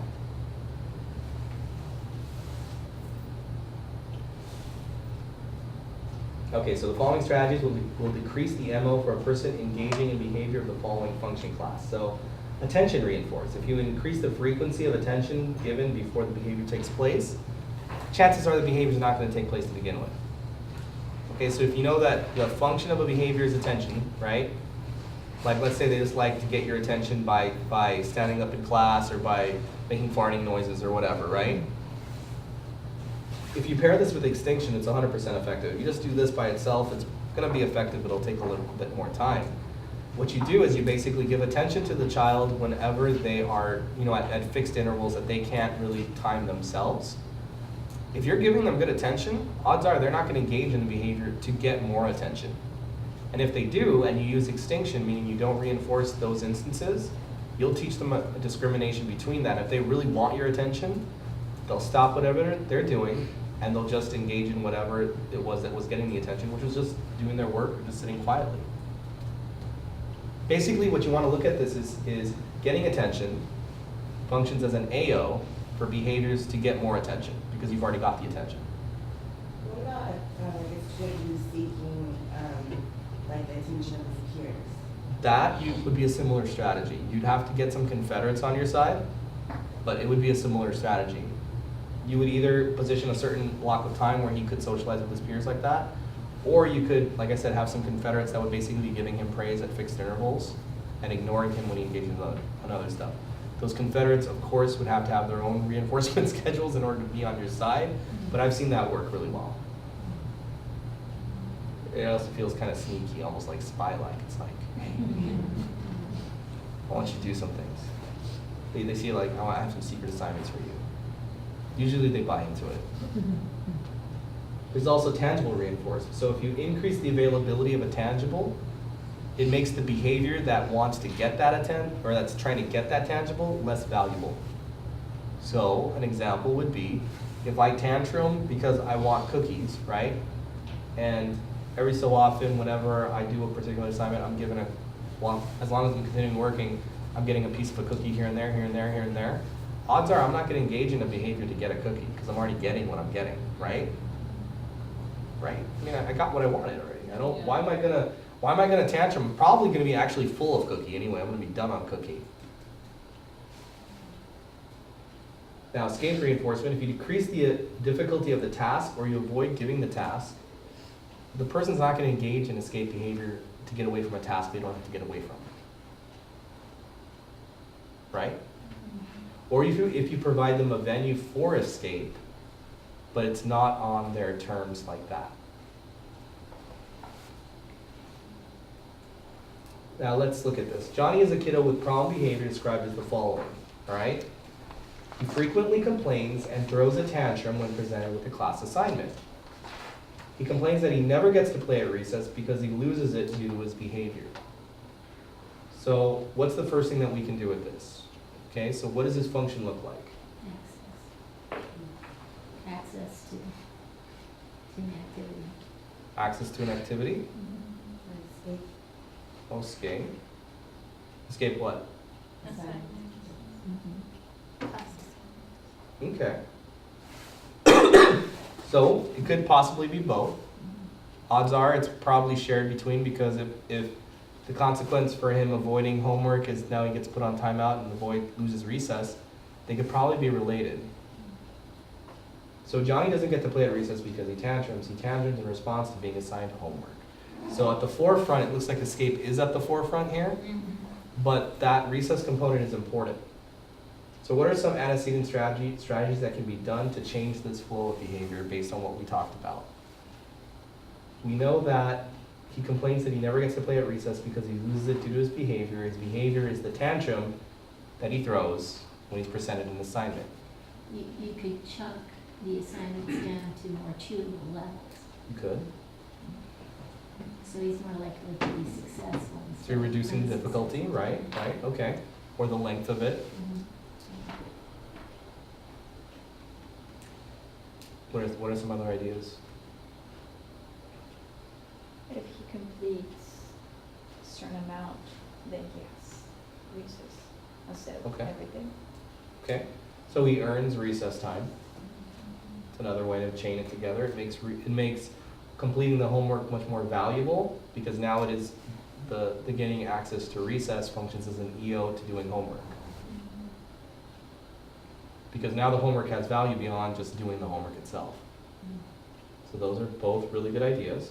You could also, if he did a fraction of the assignments, or so many, he would get so many minutes of recess. So it's not a total absence of Right. recess. It could be partial. Right, and what would so one thing you could do too to make that even more valuable is the time that he did get to have recess, make that really, really fun. So then the next day, he's gonna want the whole thing, he's not gonna want part of it. And he may fight you on that first attempt. He may say, no, I wanna stay out here, I wanna stay out here, and then you just have to be firm and send him back in. Say tomorrow, if you do all your work, you get to have all your recess. So that might be something you could do. So yeah, Johnny can modify the homework by making it difficult, shorter. You can allocate special tangibles as well too, that Johnny can play with at recess to make recess more fun. And we talked about some other ones. And that's that. Now, don't worry, the next PowerPoint deals again with EOs and SDs, because I know that this topic, those of you who think that it's boring right now, wait till we go through the exercises. Oh, just you wait. Because I used to think they were boring until I realized just how little I can understand the difference between the two. Now, is that a It's all well and E or good a when you or- have it in a PowerPoint presentation, but when you actually have a question in front of you saying, is this an EO, an SD, a positive punisher, or an SDP? All of a sudden you find yourself going, oh, wait a minute. Okay. Now this is gonna be some review from when we just came over. I wanna make sure I hammer this into your heads. So SDs give us a signal that we can do a particular behavior or not do a particular behavior at the time of its presentation. We discriminate based on past history what a stimulus means, okay? So I'll also add the other one up here.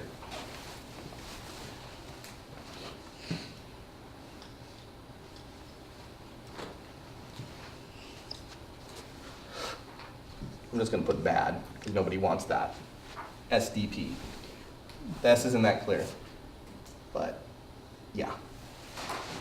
I say it's bad because nobody wants that. What that means is that you do a particular thing in a particular situation, and all of a sudden you are now gonna get punished for that. Okay? So, a good signal of an SDP, you have just been caught speeding, the cop pulls behind you and you see those, you hear the whoop whoop, and you see the lights. Yeah, you know you were going 90 and you're pulling over. Those lights signal a definite availability that you were about to lose some money and possibly get marks on your DMV and possibly have to go to traffic school. All of those things are bad. You don't want those things. I don't think you want those things. I don't want those things, right? So those are punishers. So some things signal the availability of punishment. And when I say neither, Dora, we're talking about extinction. It does not make the reinforcement or punishment from any of those things more reinforcing or punishing. It just tells us if it's available or possible. So seeing those lights coming on behind you as you pull over, if any of you have had a ticket for any reason, those lights don't make that ticket any worse or better. It just means it's probably coming. It's available. Now there are three types. There are discriminative stimulus, which is the availability of a type of reinforcer is accessible. There's a discriminative stimulus for punishment, which means that availability of a type of punisher is accessible. And then there's the extinction stimulus, basically saying neither reinforcement nor punishment is available from a given stimulus. And it's important that you understand that S delta is synonymous with extinction. I almost guarantee that will be on the test. Not the test that I give you guys, but the test the board does, because both my wife and I have seen that on our tests. It's synonymous with extinction. It means the same thing. So here's an example, all right? Julie loves cookies from the cookie jar. She loves them so much, sometimes she just can't wait for after a meal to ask for them. When she is denied, she throws a tantrum. She lives with her mom, dad, and grandma, and each one behaves differently with respect to her tantrum. Okay, so whenever Julie tantrums for a cookie in front of grandma, grandma always gives in and gives her a cookie. So when Julie sees grandma, grandma functions as an SD for access to a cookie if she tantrums, because in the past, cookies have always been available if she tantrums in front of grandma. SDs indicate, based on past history, that a given behavior will yield certain results.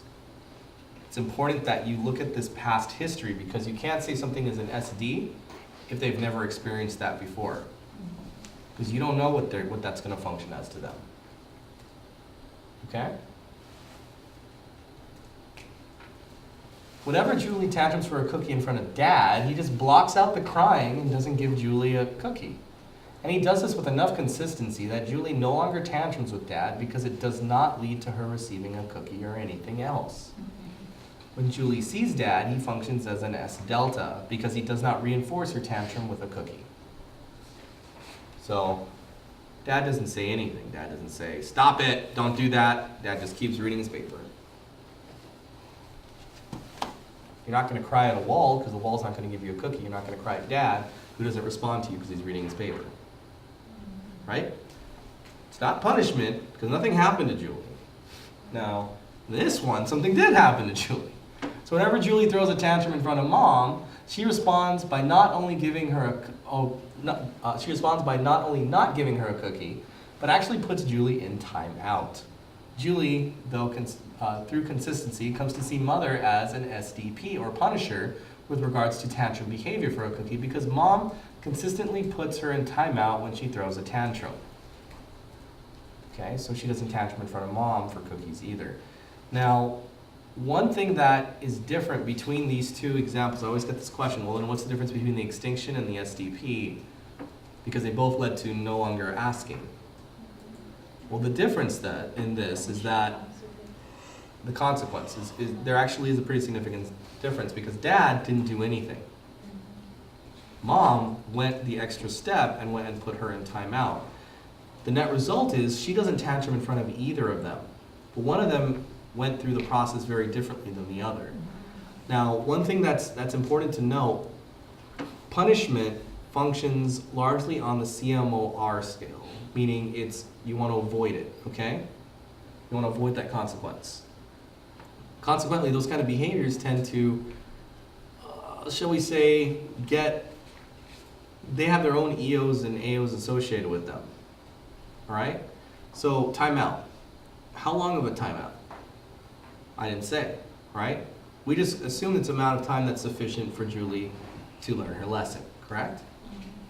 Well then, will that timeout, let's say that there's an old rule of thumb that says you do the age of the person, and that's the amount of time you put them in timeout, right? Well, okay, well, what about when she's twice as old? You're gonna have to put her in for twice as much time, right? And so on and so forth.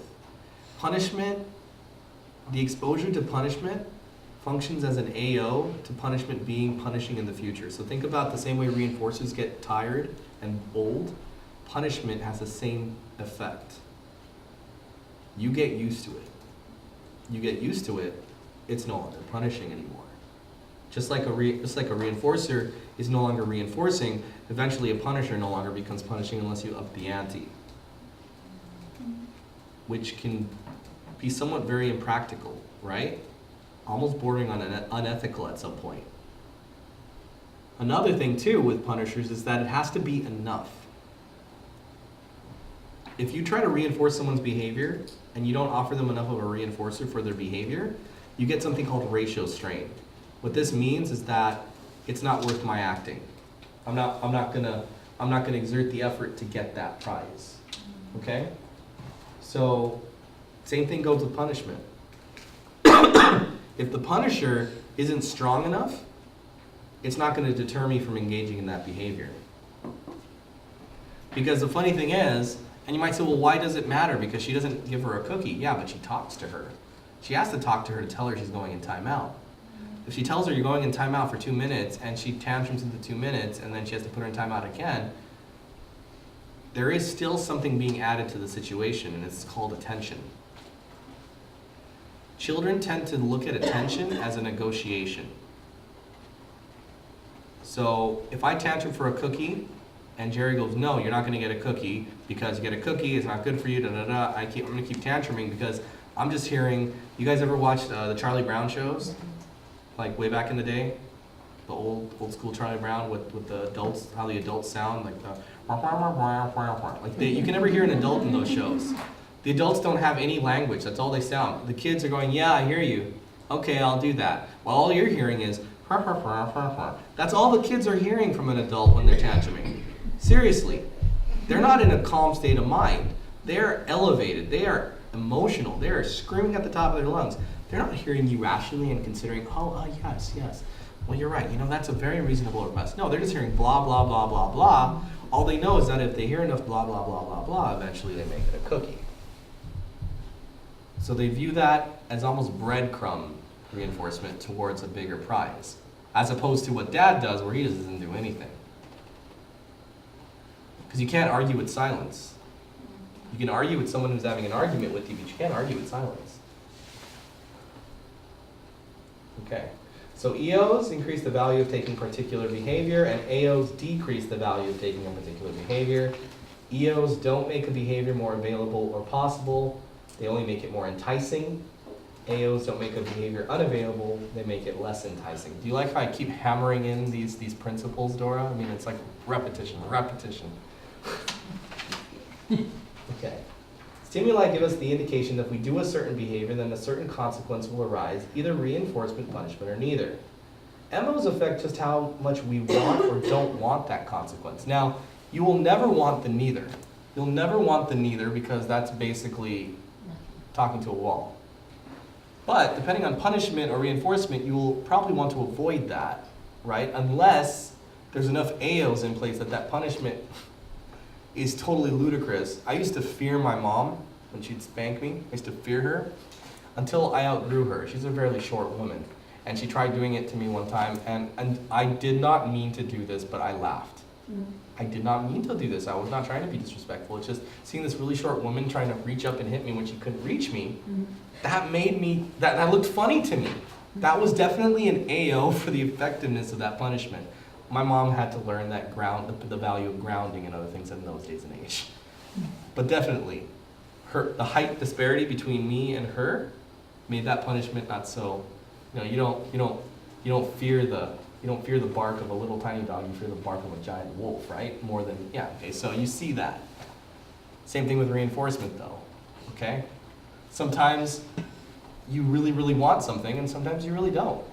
That's basically what the EOs and AOs function as. So I see a bottle of water. That is an ST signaling to me that a thirst quencher is available. How thirsty I am is the MO, EO, or AO that determines whether I really go after that bottle of water.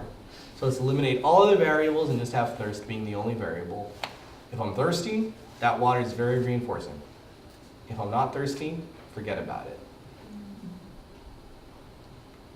Okay, so here we have an example, thirsty. So bottle of water, an EO would be thirsty, AO would be bloated. A buffet, EO for the buffet would be if you're hungry. It's good if you're really hungry, and AO would be gorged, right, Jerry? Attention from a friend would be solitude. So you've been by yourself for a while, and you're just whatever. An AO would be a 3-hour talk. So you're actually done with talking. You want to get on your computer and play some Second Life, right, Dora? So a bed and sleep, an EO would be being tired. An AO would be just awoke from rest. And the same thing with game and playing activity. An EO would be being bored, so you really haven't been doing much fun all day. You're just tired, and just you just stay stagnated, not tired. The AO would be you've already had fun. You actually want to be a little more productive, or just go to sleep. You don't really want to have more fun because you're satiated on that. Okay, so again, going back to UMOs. These are EOs and AOs that are unlearned, meaning they're all inherent to living organisms. So that's something that's very important. CMOs aren't, but UMOs always are. They make certain behaviors more valuable, like sleeping behavior because of the UMO of you being tired, or eating behavior because of the UMO of you being hungry. One thing to remember with UMOs too is they're time-based. Enough time passes and you're going to get hungry. Enough time passes, you're going to be thirsty. Enough time passes, you're going to want sleep. You can look at each of those things right there that are unconditioned, and you can kind of find how time plays an issue. And again, that comes back to deprivation and satiation. Deprivation means you haven't had access to it. Satiation means you've had too much. Deprivation is an EO. Satiation is an AO. Right. And CMOs are EOs and AOs that are conditioned by their association with UMOs or other pre-established CMOs. So here's some examples. Okay, we got the unconditioned motivating operation of thirst. You can't control that. Everything that lives, breathes, eats, and drinks gets thirsty. Okay? Right? So liquid refreshment is going to be, those products are going to be what you're going to go after. Those are conditioned. That bottle of water did not function as relief for my thirst until I was first conditioned to expect water inside of a plastic bottle with paper wrapping. Right? You think about that, that's not a very natural presentation. It's very man-made. That means it's conditioned. So hunger, food logos. Hunger is something that everything feels that has to eat, right? Food logos signal that I can satiate that hunger. Vending machines. If I didn't have any exposure to vending machines or food logos, if I went to another country and I saw a logo for a food place, I probably wouldn't understand that that was a logo for a food place, and it would not do anything for my hunger. Right? Like if I went to China, I don't know what some of the food places are they have in China. Yeah, I'm singling you out, Sharon. So if I went to China and I saw a sign, and everybody else around me knew that that was a food place, I'd look at that and I'd be like, well, that's a pretty sign. Does it Clothing. anything to, it could be clothing, electronics, it could be a phone place. I don't know what that is. I'm not gonna feel hopeful that I can get my hunger satisfied at that place. Unless it's a yellow M. Then we know. Now you're speaking the universal Even in language. China. The universal language of unhealthiness. All right, so sleepiness too. If you live, you get sleepy. Given enough time, you will get sleepy. That is unconditioned. You have no choice. Now, a vacancy sign at a hotel may not mean anything to you unless you know that that means that there's a room available for you to sleep in, if you pay for it. Or snoozing apps on your phone, or snoozing elements on your phone. If you didn't know that that would give you a couple minutes more sleep, you wouldn't press that, right? Because you just see this weird thing that shows Z's, and you're like, well, what does that mean? And come to think about it, who said that this meant sleeping, right? That in and of itself is condition motivating. We know that that means sleeping. I mean, did you know that that meant sleeping? That's why you shows. So obviously she knew it meant sleeping. No, but if you know, there's certain, like, abbreviations are big things too. Here's, you want to know another condition motivating operation is this. Right? You would not know that that meant condition motivating operation until I told you that, so that in and of itself is a condition motivating operation, the abbreviation itself. The question I have, as you're talking about snoozing and, vacancy signs and that sort of thing, I'm thinking of bathroom symbols. Why isn't a UMO? A bathroom symbol? Yeah. Yeah. relieving Because it doesn't yourself. necessarily, I wouldn't call that a UMO, that's still CMO, because I've seen some Relieving yourself, weird. going to the bathroom. Well, going to the bathroom, yeah, okay, you could say having Right. to go to the bathroom, right? Having to release toxins. Never listed that. You would have to list that under here, but the sign itself would be a CMO for sure though. Right. But Yeah. I'm wondering why we don't ever see that listed as a UMO. I could have put that on there, I just didn't. I mean, no, not even in the books, They don't put, put like going to the bathroom and unconditioned necessary thing in life, that's a good point. That's Yeah. actually a very good I point. mean, yeah, the restroom sign could be a male, female, or it could be unisex or whatever. That would be the condition, but Mhm. we do have to relieve. And it's definitely negative reinforcement. Right, and we don't have to learn how to, babies do it, right? No, I agree. No, it's definitely an unconditioned motive. It's the It's very opposite. simple. It's the opposite cycle of hunger. So and thirst. So I would agree. Yeah, I would agree. I would write them. yeah, hey, Hey, what about poop and pee? that's right. All right. Somebody do have an article? I'm not gonna write that Well, I prefer your actual. one. The advocate for I'll poop go and pee. there. No, thank you. All right. So you can break these CMOs down into surrogate, transitive, and reflexive. See, I put it's reflexive. All right. So look at that PowerPoint. I'll go. All right. Surrogate are CMOs that have their value altering effect because they've been paired with another CMO or UMO. CMOTs are CMOs that increase the value of middleman behaviors that are a means to an end. Middleman meaning like the waiter in the example. The real thing you wanted was to order your food, but you had to get the waiter's attention first. Another example of a CMOT, you want to go outside of the room, but the door is locked. You need to find the key to unlock the door. You don't want to find the key to marvel at its intricacy and its beauty. You want to find the key because it functions as a means to open the door, which is what you really want. So that behavior of finding the key, just a means to an end, middleman. And then you have reflexive CMOs. These increase the behavior of value behaviors whose sole purpose are to avoid a certain environmental change or avoid a worsening condition. Okay, so we're gonna break down the CMOs. So CMOS, it's a color, green is the color most stoplights use for go. Most, if not all, I think. But I didn't want to say all because I didn't know for sure. So the color green has very positive connotations, whereas red is for stop and has more negative connotations. You know what yellow is for? No, what? Go faster. Oh yeah, that's true. That's true. It's a wonder then that they have so many construction signs. I guess they moved them from being yellow to orange because of that, right? Really? Have you noticed that? That most of those construction roadwork things are orange now, like That's true. that thing behind you, the extension cord color? Oh, safety orange. Yeah. It's because I guess they wanted to be in between yellow. Stop faster!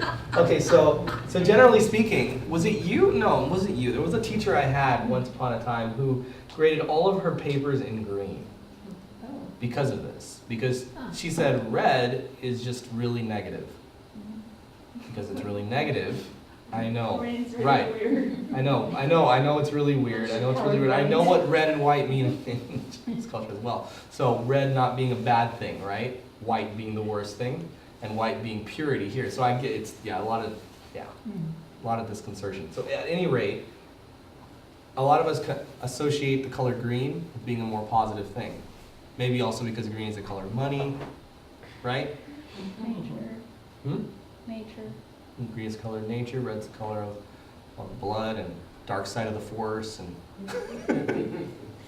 green is the color of the good guys, sit lightsaber, right, Jerry? You're not a Star Wars buff? Yeah, I'm just trying to remember what color. But Jerry, Return of the Jedi, man. Red or blue, or green or blue. Well, it was blue first and then it was green. Oh, okay. Come on.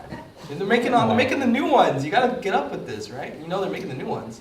Yeah. Okay. Yeah. Just checking. At any rate, green has a more positive connotation in our culture, largely because it's associated with good things. Red is more negative because it's associated with bad things. You think about it. Stop signs, right? Do not enter. All denied. You look at red and you don't automatically feel warm and fuzzy. You look at green, it's positive, it's growing, it's healthy. You think things like that, like Kaiser Permanente, all their stuff is like, they have like green hues, oftentimes thrive. You know, you look at certain things like that. You look at warning signs, a lot of them have red in them because they're trying to show you that this is bad, don't do that. By the way, I didn't make the PowerPoint red for that reason.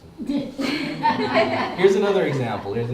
So puffs of air are puffed at your eyes every time the chorus comes on to a particular song during an experiment, causing you to blink to protect your eyes. Afterwards, on the way home from the study, you hear the song from the study on the radio and have to fight the urge to blink during the chorus of that song. It can be very dangerous while you're driving. But this is actually something that occurred, by the way. They had a study where they did this. They didn't have them drive home per se, but they threw puffs of air in the person's eye, okay, every time a particular chorus hit in the song, particular part of the chorus. They then had them say, okay, we're going to wait for your results. Just feel free to wait in this room. And not everybody had exposure to the same puffs of air. They all sat with their head in the apparatus, but not all of them got the puffs. But the ones who got the puffs were marked, and they were viewing the people who got the puffs, and from a camera while they're in the waiting room while the song was playing in the background. The individuals who got the puffs in the air during the song, they were conditioned. They were So in conditioned. layman's term, it's just a conditioned response. When you're dealing with motivating operations, of course. Well, when you're dealing with conditioned motivating operations, conditioned response, yeah. Now, puffs of air being in your eyes, that's unconditioned, right? If someone blows air in your eyes, are you going to keep them wide open? You're going to close it, right? Your eyes are going to water up. So that's unconditioned. But because it got paired with the song now became a conditioned motivator because it was paired with that unconditioned one. So all of a sudden, it elicited the same response. I just hope it wasn't a good song. I know, right? And I hope the effects of that weren't long. Yes, long-term. Because how sad would that be, right? For them to be out dancing with somebody and they got that song and start blinking like they have tics. That's awful. Okay, CMOT. Each time you've been hungry during class, you go to the vending machine, you make your selection, and you put your money in to receive your tasty prize. Each of those actions was motivated by CMOTs to obtain the end goal of satiating your hunger. So you didn't walk to the machine and stand in front of it because it was fun. You didn't push the buttons because you like to push buttons, and you definitely didn't put money in the machine because you have a lot of it to give away, right? You did all of those because all those behaviors culminated in one reinforcer, which is the tasty treat. So each of those behaviors was motivated by CMOTs. If you weren't hungry, none of those behaviors would have taken place. Johnny loves video games, but the batteries are dead in the controller. Johnny is motivated to frantically search for batteries, but only because they are a means to the end of him being able to play. He doesn't really care where mom puts the batteries, and that's not something that he's like, I wonder. I've always wondered where those batteries are. I'm gonna go look for them because that's so meaningful to me. No, batteries. He just wants batteries so he can play his game. He doesn't care. The sooner he finds them, the better. And he'll do whatever it takes to find those things. But only because he wants to play. Without that motivating operant to play, that search would never have taken place. Okay, CMORs. Seeing a food label say that it's near expiration date evokes eating the behavior so as not to let it spoil. Right? How many of you have seen that? You buy food from the supermarket, or you've got food in your cupboard, and all of a sudden you notice it's going to expire in like a couple days. Wow, somehow that entire thing, whatever that thing was, found itself into dinner. So that's not to spoil and go to waste. Because if it got mold and things growing on it, you didn't want to eat those things, right? So you do whatever it takes to make use of that, or you dump it. But most people don't want to do that unless they have money to burn. Seeing an email that says a company project is due ASAP evokes immediate response from you to avoid getting disciplinary action from your supervisor. Okay? Seeing the word, or maybe not the acronym, I guess, right? ASAP. Seeing the acronym ASAP motivates you to move on your project. Is it because you feel zeal to do it? No. It's, I want to avoid getting reprimanded. Because this is very, very important, and my job's on the line if I don't get this thing done. By the way, behaviors that are elicited by CMOR tend to be not the most, shall we say, well thought out. They're also not the most, shall we say, the best a person can do. Why do you think that is?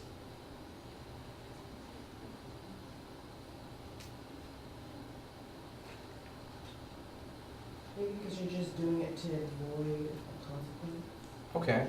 Okay, and when you do that, like, what's your overriding concern?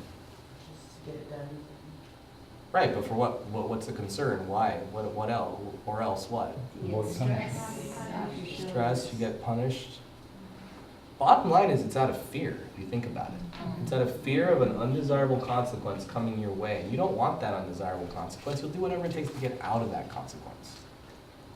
So, when you're being, how many of you guys have watched a scary movie? Comedy, scary movie? No, not the comedy scary movie. I'm talking about an actual scary Actual movie, scary an movie. actual horror flick, yeah. Sure. Yeah, Jerry likes them, I can tell. You don't care for them. Yeah, I mean, You don't like them either, huh, Keith? Well, one thing, Jerry, you'll agree with me, the protagonists, they actually had a commercial on this one, that the protagonists in those movies are not smart. A lot of their behaviors are very, very, you've seen that commercial, right? It has it was around Halloween, right? You know what I'm talking about? Where they're running and they're hiding behind like these, it's like a curtain of chainsaws or something. And they're like, maybe we need to go to the graveyard, maybe we need to go to that haunted house with her. And then one girl says, why don't we just get in the running car? And the guy's like, are you crazy? Let's go to the graveyard or something. And then but the bottom line is one of the big reasons that the protagonists in those movies just aren't smart, and we accept that, okay? Because if you see bad acting in a movie, like really bad, contrary to what a normal person would do, your first instinct is either to laugh at it or to turn it off or change the channel. But if you see someone acting like you could envision that's how people act in those situations, you at least, even if you think it's a stupid decision, you can relate to it. And honestly, people who are in fear of something do not act with a sound mind. They have a lot of things going on, chemicals running through their brain, it's basically fight or flight. So Right. they're running with that kind of mentality in their head. They will make stupid decisions. They'll make mistakes that they don't normally make. They'll make errors they don't normally make. And it's basically a perpetuating cycle because as they make more mistakes, they find themselves fearing more the consequence of those mistakes. So, in general, if you're ever in charge of any staff, if you're ever in a situation where you're going to be working with subordinates, you want to avoid using that as your way of motivating individuals, well, including children. Getting a letter in the mail from collections threatening to take you to court motivates you to pay a bill faster than you intended. Yeah.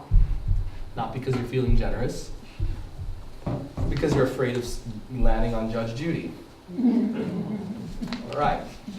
Now we are done with the presentations, but let's go through a couple of these scenario questions just to see where you guys are at. Some of these are tricky, some of them are not.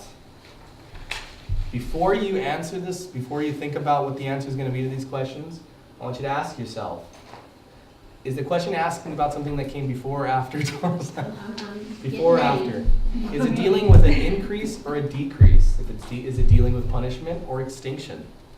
Is it dealing, and this is actually something I'd want to throw at you too. When you're looking at the difference between an SD and an MO, okay? Sometimes you need to ask yourself, if I reverse the equation, so you know how there's an SD behavior and there's a certain consequence, so let's see one here really quickly, because otherwise you're not going to understand what that last question is down there. There's a little kind of formula you can use to help yourself determine whether or not something functions as an SD or an EO. You don't always have to use it, but for some people it helps. So if something is an SD, okay, it signals that reinforcement is available, right? Then that also means that there is an S delta condition as well. That's possible. If something is an EO, there cannot be an S delta. So if you're ever worried about something coming in front being an SD or an EO, try to flip it and see if the reverse is also true. So the SD is, you see the sign for McDonald's, you order McDonald's, you get McDonald's, right? Right? You don't see a sign for McDonald's. You order McDonald's, you don't get McDonald's. That makes sense, right? Because there was no McDonald's to begin with. That only makes sense because it's an SD. If it was an EO, it wouldn't make sense. So let's say you're hungry, okay, and you order McDonald's and you don't get McDonald's. Well, you know what? You might still get McDonald's because McDonald's might be there.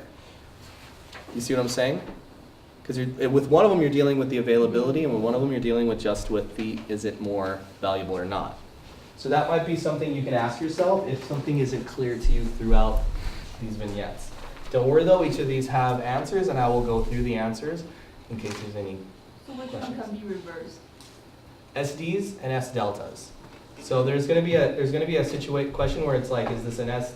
Well, you'll see what I'm talking about. So just to make sure, you said that if something is an SD, then there's no MO? No, because what it's going to be asking you see how it's asking you here? Okay. These items are always going to be the same. Is it an SD? Is it an EO? Is it an S delta, a positive punisher, a negative reinforcer, or an SDP? Okay? Is this going to be put on blackboards and you can never log on to it? It might be. I don't know. Be helpful. You might find these in some of your quizzes. Oh, okay. But, all right, whatever. Can it be more than Yeah. one answer or no? Huh? Can it be more than one answer? No. No, because there's no way, like think about it, there's no way that it can be extinction and anything else. There's no way that it can be a positive punisher and an SDP. There's no way that it can be an SD and a negative reinforcer. There's no way that it can be an EO and an SD. Okay? So let's go through these and see how, Darcy, are you taking a picture of it? Yeah, I'm having trouble with these concepts, yeah. You're gonna feel silly when I put them all Trying on. to listen through all that. You're gonna be silly you're gonna feel silly when I put it on Blackboard.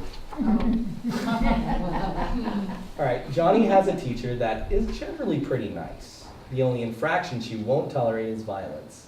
She has a strict timeout rule about that. Every time it occurs, there's timeout. Today, as Johnny's teacher walks by, he hits her.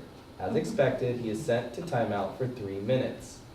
The teacher's presence functions as SD. anyone else? I only heard Dora. Come on, I know she's a professor, but you guys. She's got really good answers. Well, I don't know if it's right or not, but I'm thinking maybe it's right. Okay. She's available. Okay, so that's why you're thinking that. Anyone else? SVP. SDP? Well. So far, there's 2 camps. Are there going to be any more camps? Anyone going to join those camps? So far, I've only got a couple answers. What about you? I mean, what do you think? Alright, that's the key. Oh, SDP? I'm not good at it. What do you think, Jerry? The teacher's presence. Thinking SDP. The presence of the teachers or Mm-hmm. not necessarily anything else like that. And that's very important too, to pay attention to what the question is asking. It's asking about the teacher's presence.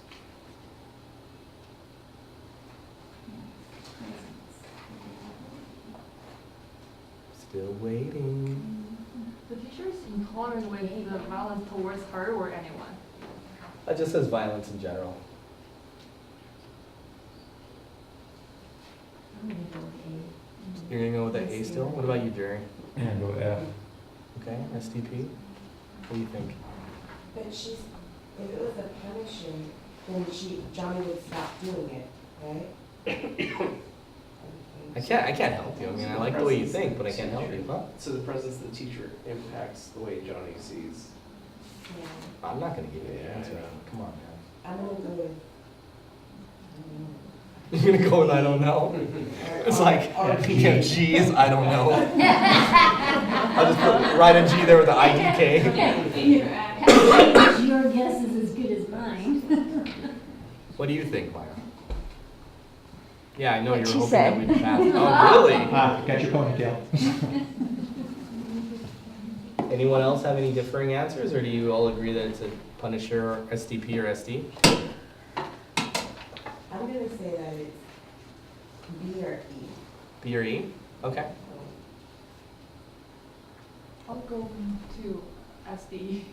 You're going with SD too? Yeah. You're gonna leave a me? No, I relinquish F. So you're going to SD as well? I have no idea where I'm going, I just don't think it's SCP. Okay. All right, well, let's see what it is. It's an SD.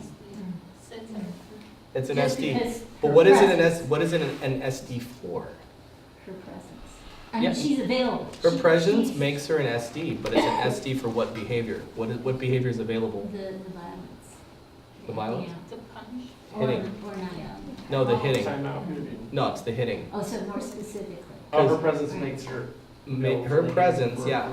Her presence means that she's now available to be hit.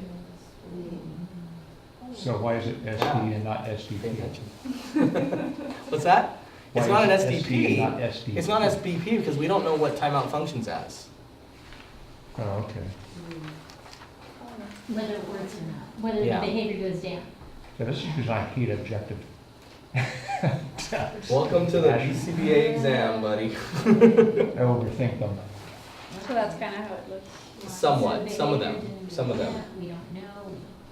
Generally speaking, they won't have this many answers, they'll only have 4. And they won't all be on these things, it's just this concept tends to trip up a lot of BCBAs, let alone BCBA candidates. During lunch, 2 boys were sitting next to each other, James and Ryan. As James begins to open his bologna sandwich, Ryan slaps him from behind. James then turns around and shoves Ryan. This continues until they're in a full-blown fight and James is bleeding from the face. In relationship to James's shove, what did the slap from Ryan function as?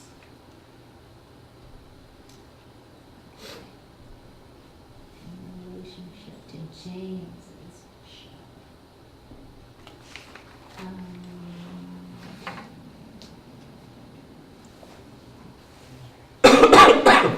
Hmm. This is Delta.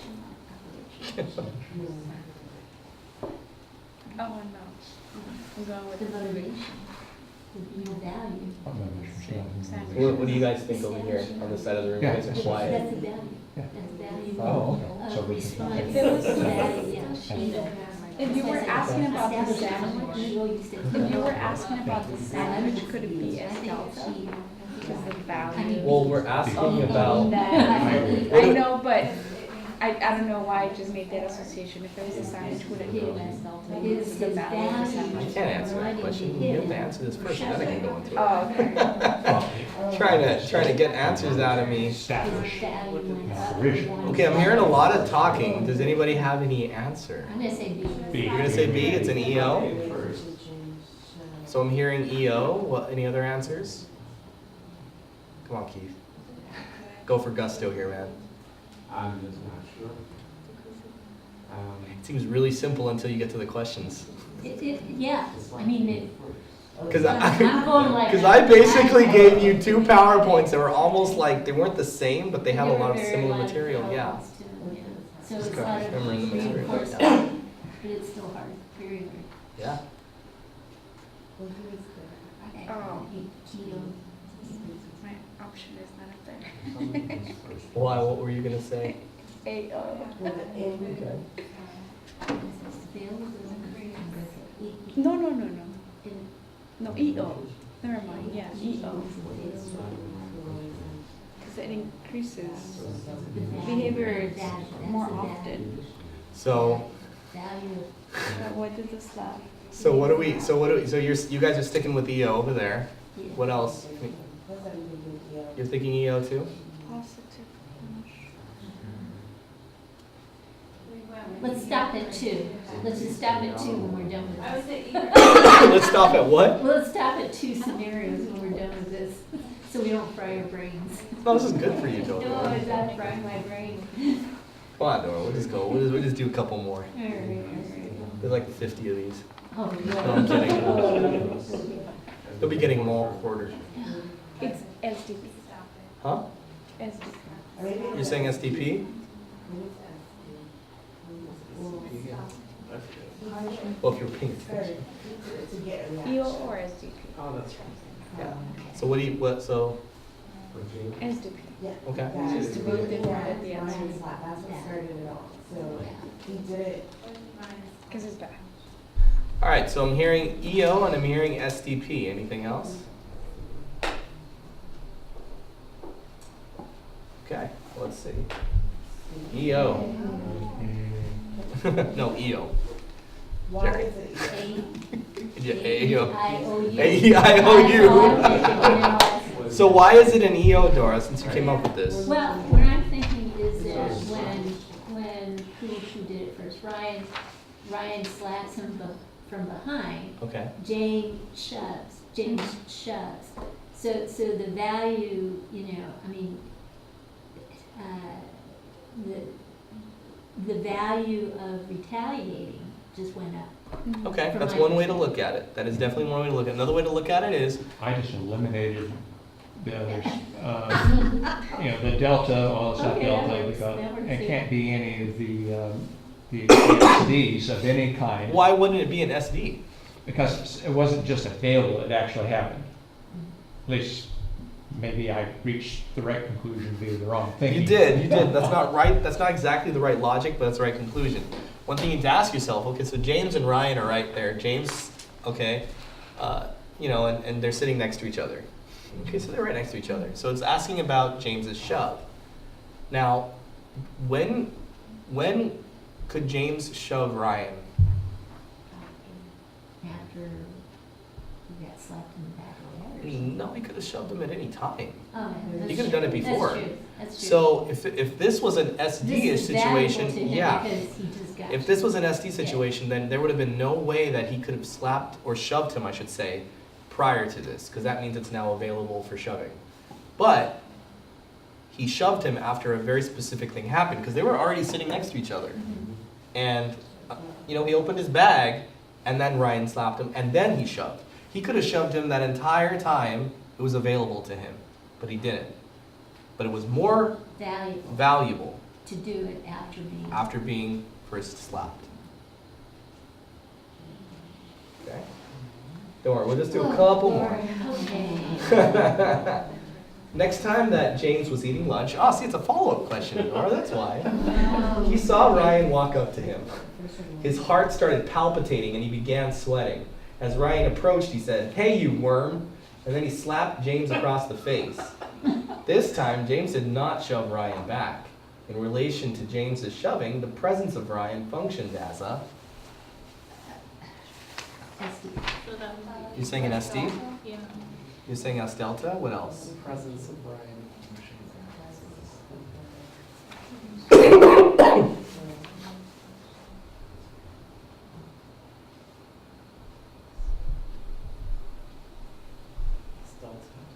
It's delta. What? Anyone else?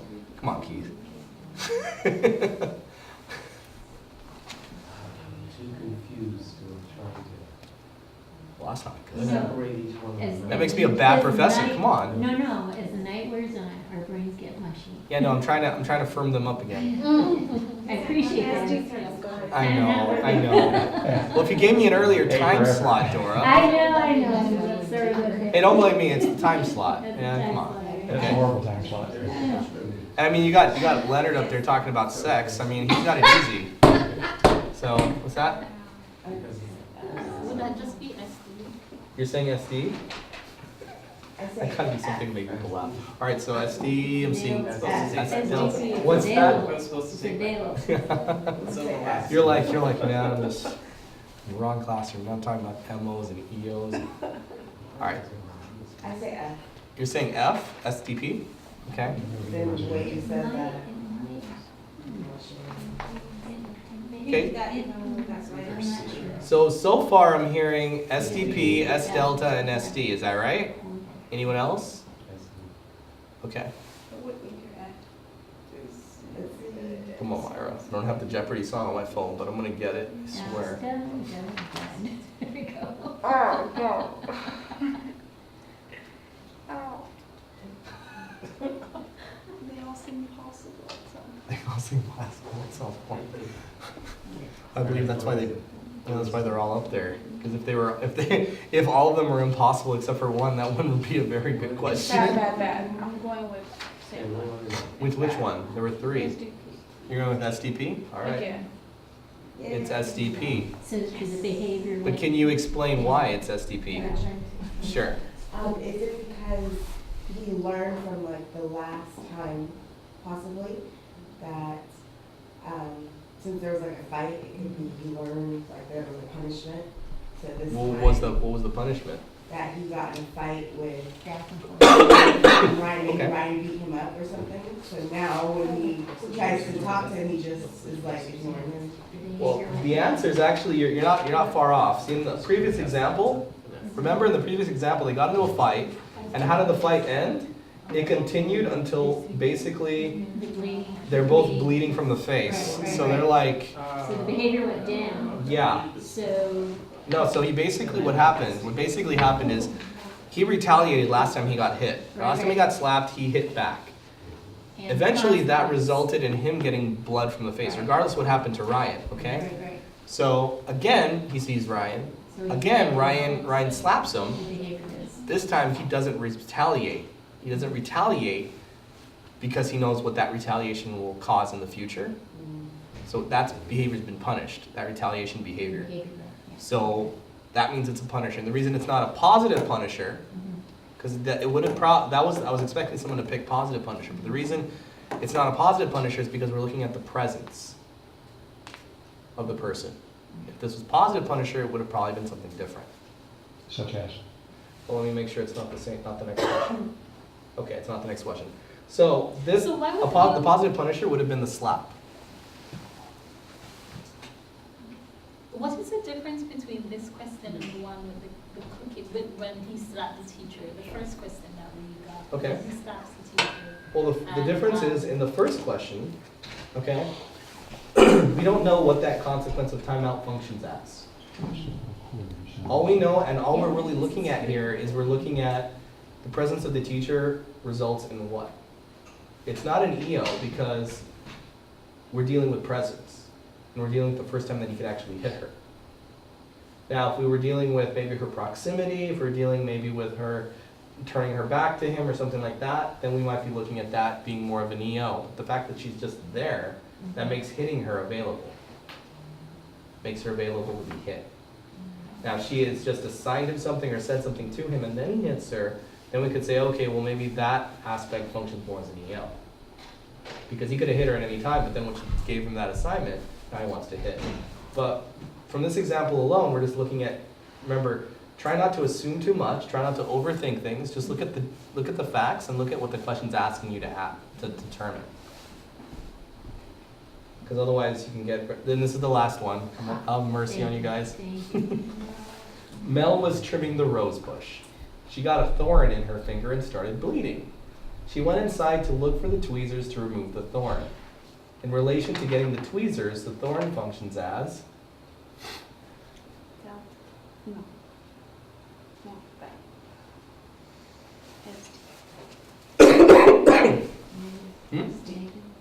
You're saying SD?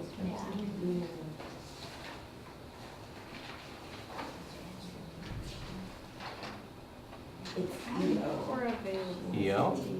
You're saying EO? That's what I was I saying. think. Is it SD, EO, anyone? The tweezers. Available becomes more available. In relation to Well, I'm trying, I figured if I. I did could see you some trying to stuff, mentally like I'm dissect it. You're like, moving, you know, to try to get. change my answer to what? to A. So SD? You guys are saying SD? Tweezers. So I'm seeing EO, I'm seeing SD. What are you saying? Tweezers. So SD, SDO? No. Oh It's no. either SDA or EO. SDO, no. EO. R2D2. C3PO. It's funny. Acronym City, man. It's Acronym City. EO. What am I hearing there? Oopa oopa? Oh, better than that. Wah, wah, wah, wah, wah, wah, right now. The thorn function, it could be SD. It could be the negative. EO. But I did wrong. Huh? It says I think it's EO. Okay, so what do you guys, what, Question you're number. gonna change your mind? No, It's it's available, available. it's available. it's SD. SD? It's available. But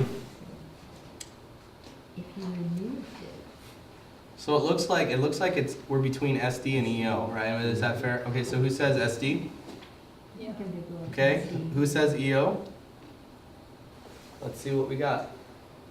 Ah, okay, explain. Why? Explain. Those of you who said EO, why do you say? Because Thorn removing increases that the value. becomes more valuable. The reinforcement, the effectiveness of the reinforcements, it's increases.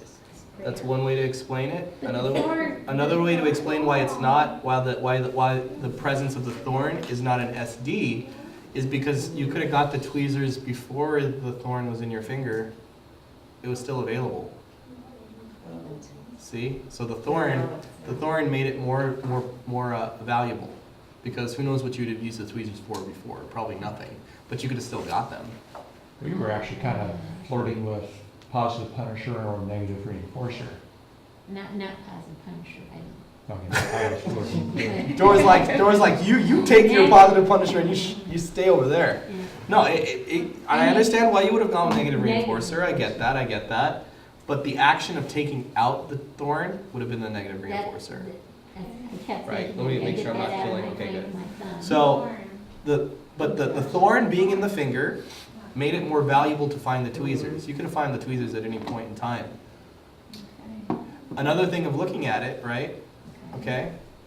Think about it this way. You got a thorn in your finger, right? Right. How are you going to take that thorn out? You need tweezers. So you're going to go look for tweezers, right? Are tweezers something that people just like to go look for because they're fun and dandy and they're entertaining? No, you need them for something, It's right? a transitive thing. CMOT. If it's a CMO, it's not an SD, it's an EO or an AO, right? It's an MO. It's another way to think about it. No, we could spend a There's quarter, two- not me there's trying to be too smart, many- we could spend an entire quarter just on this stuff. Oh, believe me, I know. I've been talking to Dr. G about it. There are too many acronyms in this thing. They confuse, it's military. We had, Quick question, so you said if Yeah, it's that makes CMO, it's not an SD, It can't be. it's Because- an MO or an EO, that's what Because you said? remember CMO, right? Yes. Think about it, right? It's the same thing as if it were it's still an MO. I just wanna make sure that I And- had MO or EO. And MOs are either EO or AO. So if you could effectively show that one of them is a CMO, then you know that it's not an SD. You know that it's a motivating operation. It's one of these two. And if there's only one on there, you know which one it is. It makes more sense. Yeah. But yeah, ultimately you can look at these things a variety of different ways. The best thing is if you can multiply proof something like that. So you can say, okay, the tweezers are more valuable because the thorn is in there. Okay, you wouldn't have got the tweezers were it not for the thorn being in there and you look for the tweezers, that's your CMOT to look for them. Okay, that's what it's asking for. Okay, so then it's a CMO. So it's double binding because you're looking at it, you're double proofing it. Because if you're looking at it from just one angle, sometimes your answers are going to be based on hunches. But if you can think about it like almost like a mathematical proof. So you looked at it and you're like, okay, if it's an EO, then what kind of an EO is it? You can ask yourself that question too. If I was to say that that's an EO, what kind would it be? It's either going to be and I know this is going a little ahead, but you can look at it being like this. Or sorry for the circles. I don't really need to have the circles there. I just did that for our Myra. brains are already way too much. And that's how my brain works, so thank you. What do you mean that's how your brain works? With the circles? Well, I divide things. Okay, so looking at it like this, I mean, because you're looking at EO, AO, it's just literally mathematical if you think about it. Right? You've got, Right. let's take this out so that we make at least it looks more mathematical. So you've got CMO, MOs can be EOs or AOs, so CEO, CEO. And you will see that in the literature. You'll see UAO and UEO, just know that it's basically them being more specific. Because when you just say CMO, you're not being that specific. You're just saying that there's something conditioned here that's motivating somebody to do something. But you're not saying in what capacity. Is it motivating to do it more or like the opposite? Is it reducing their motivation? Why should I start looking at some sort of MO instead of negative reinforcer? What should dissuade me? Well, because away whenever from- you're looking at a negative reinforcer, right, or a positive punisher, you're looking at a particular event. If something is being removed, if we had A removed behavior. it, Say Think about it again? that way, a behavior. So like if you remove, then it's a negative. yeah. Okay. So if the question said the act of removing the thorn from the finger functioned as a negative reinforcer. Because you're not taking that out of there because it's going to hurt you further. You're not taking it out of there for any of these other things. You're taking it out of there because it's going to make you feel better. Right? So when it's dealing with specific actions, that's when you Behavior rely more on increase. things. Yes. So removing it, okay, got it. And you also got to understand that on the test, they're not just going to have these terms. They may have, negative punisher, positive reinforcer. They may mix some of them out. And guarantee you're not going to get 6 or however many items they have here. You're going to have 4. Meaning the test will be a lot easier than those questions. Not necessarily, just different. Actually, to be honest, these questions are easier than the test. In some ways, these questions are easier than the Don't test. discourage us. Build us And up. Build us up. No, that's why I'm giving you this. I mean, I'm giving you this stuff not because I want to demoralize you, so that by the time, understand, this is the last class I'll have you guys. I don't know what those other teachers are going to teach you. Well, actually, this is good because it's prepping, we're starting to get a Have sense to think of like the how test. we're going to. Right. See, this is if I had you guys for one more class, I would make that entire last class focus heavily on this kind of stuff. But because I only have you for one more class, Right. I don't know what you guys are going to get next quarter. I appreciate the. And yes, you will get this, but it won't be until the end of the quarter. But you will get it, because I feel like it would help you with test prep as well. This is good.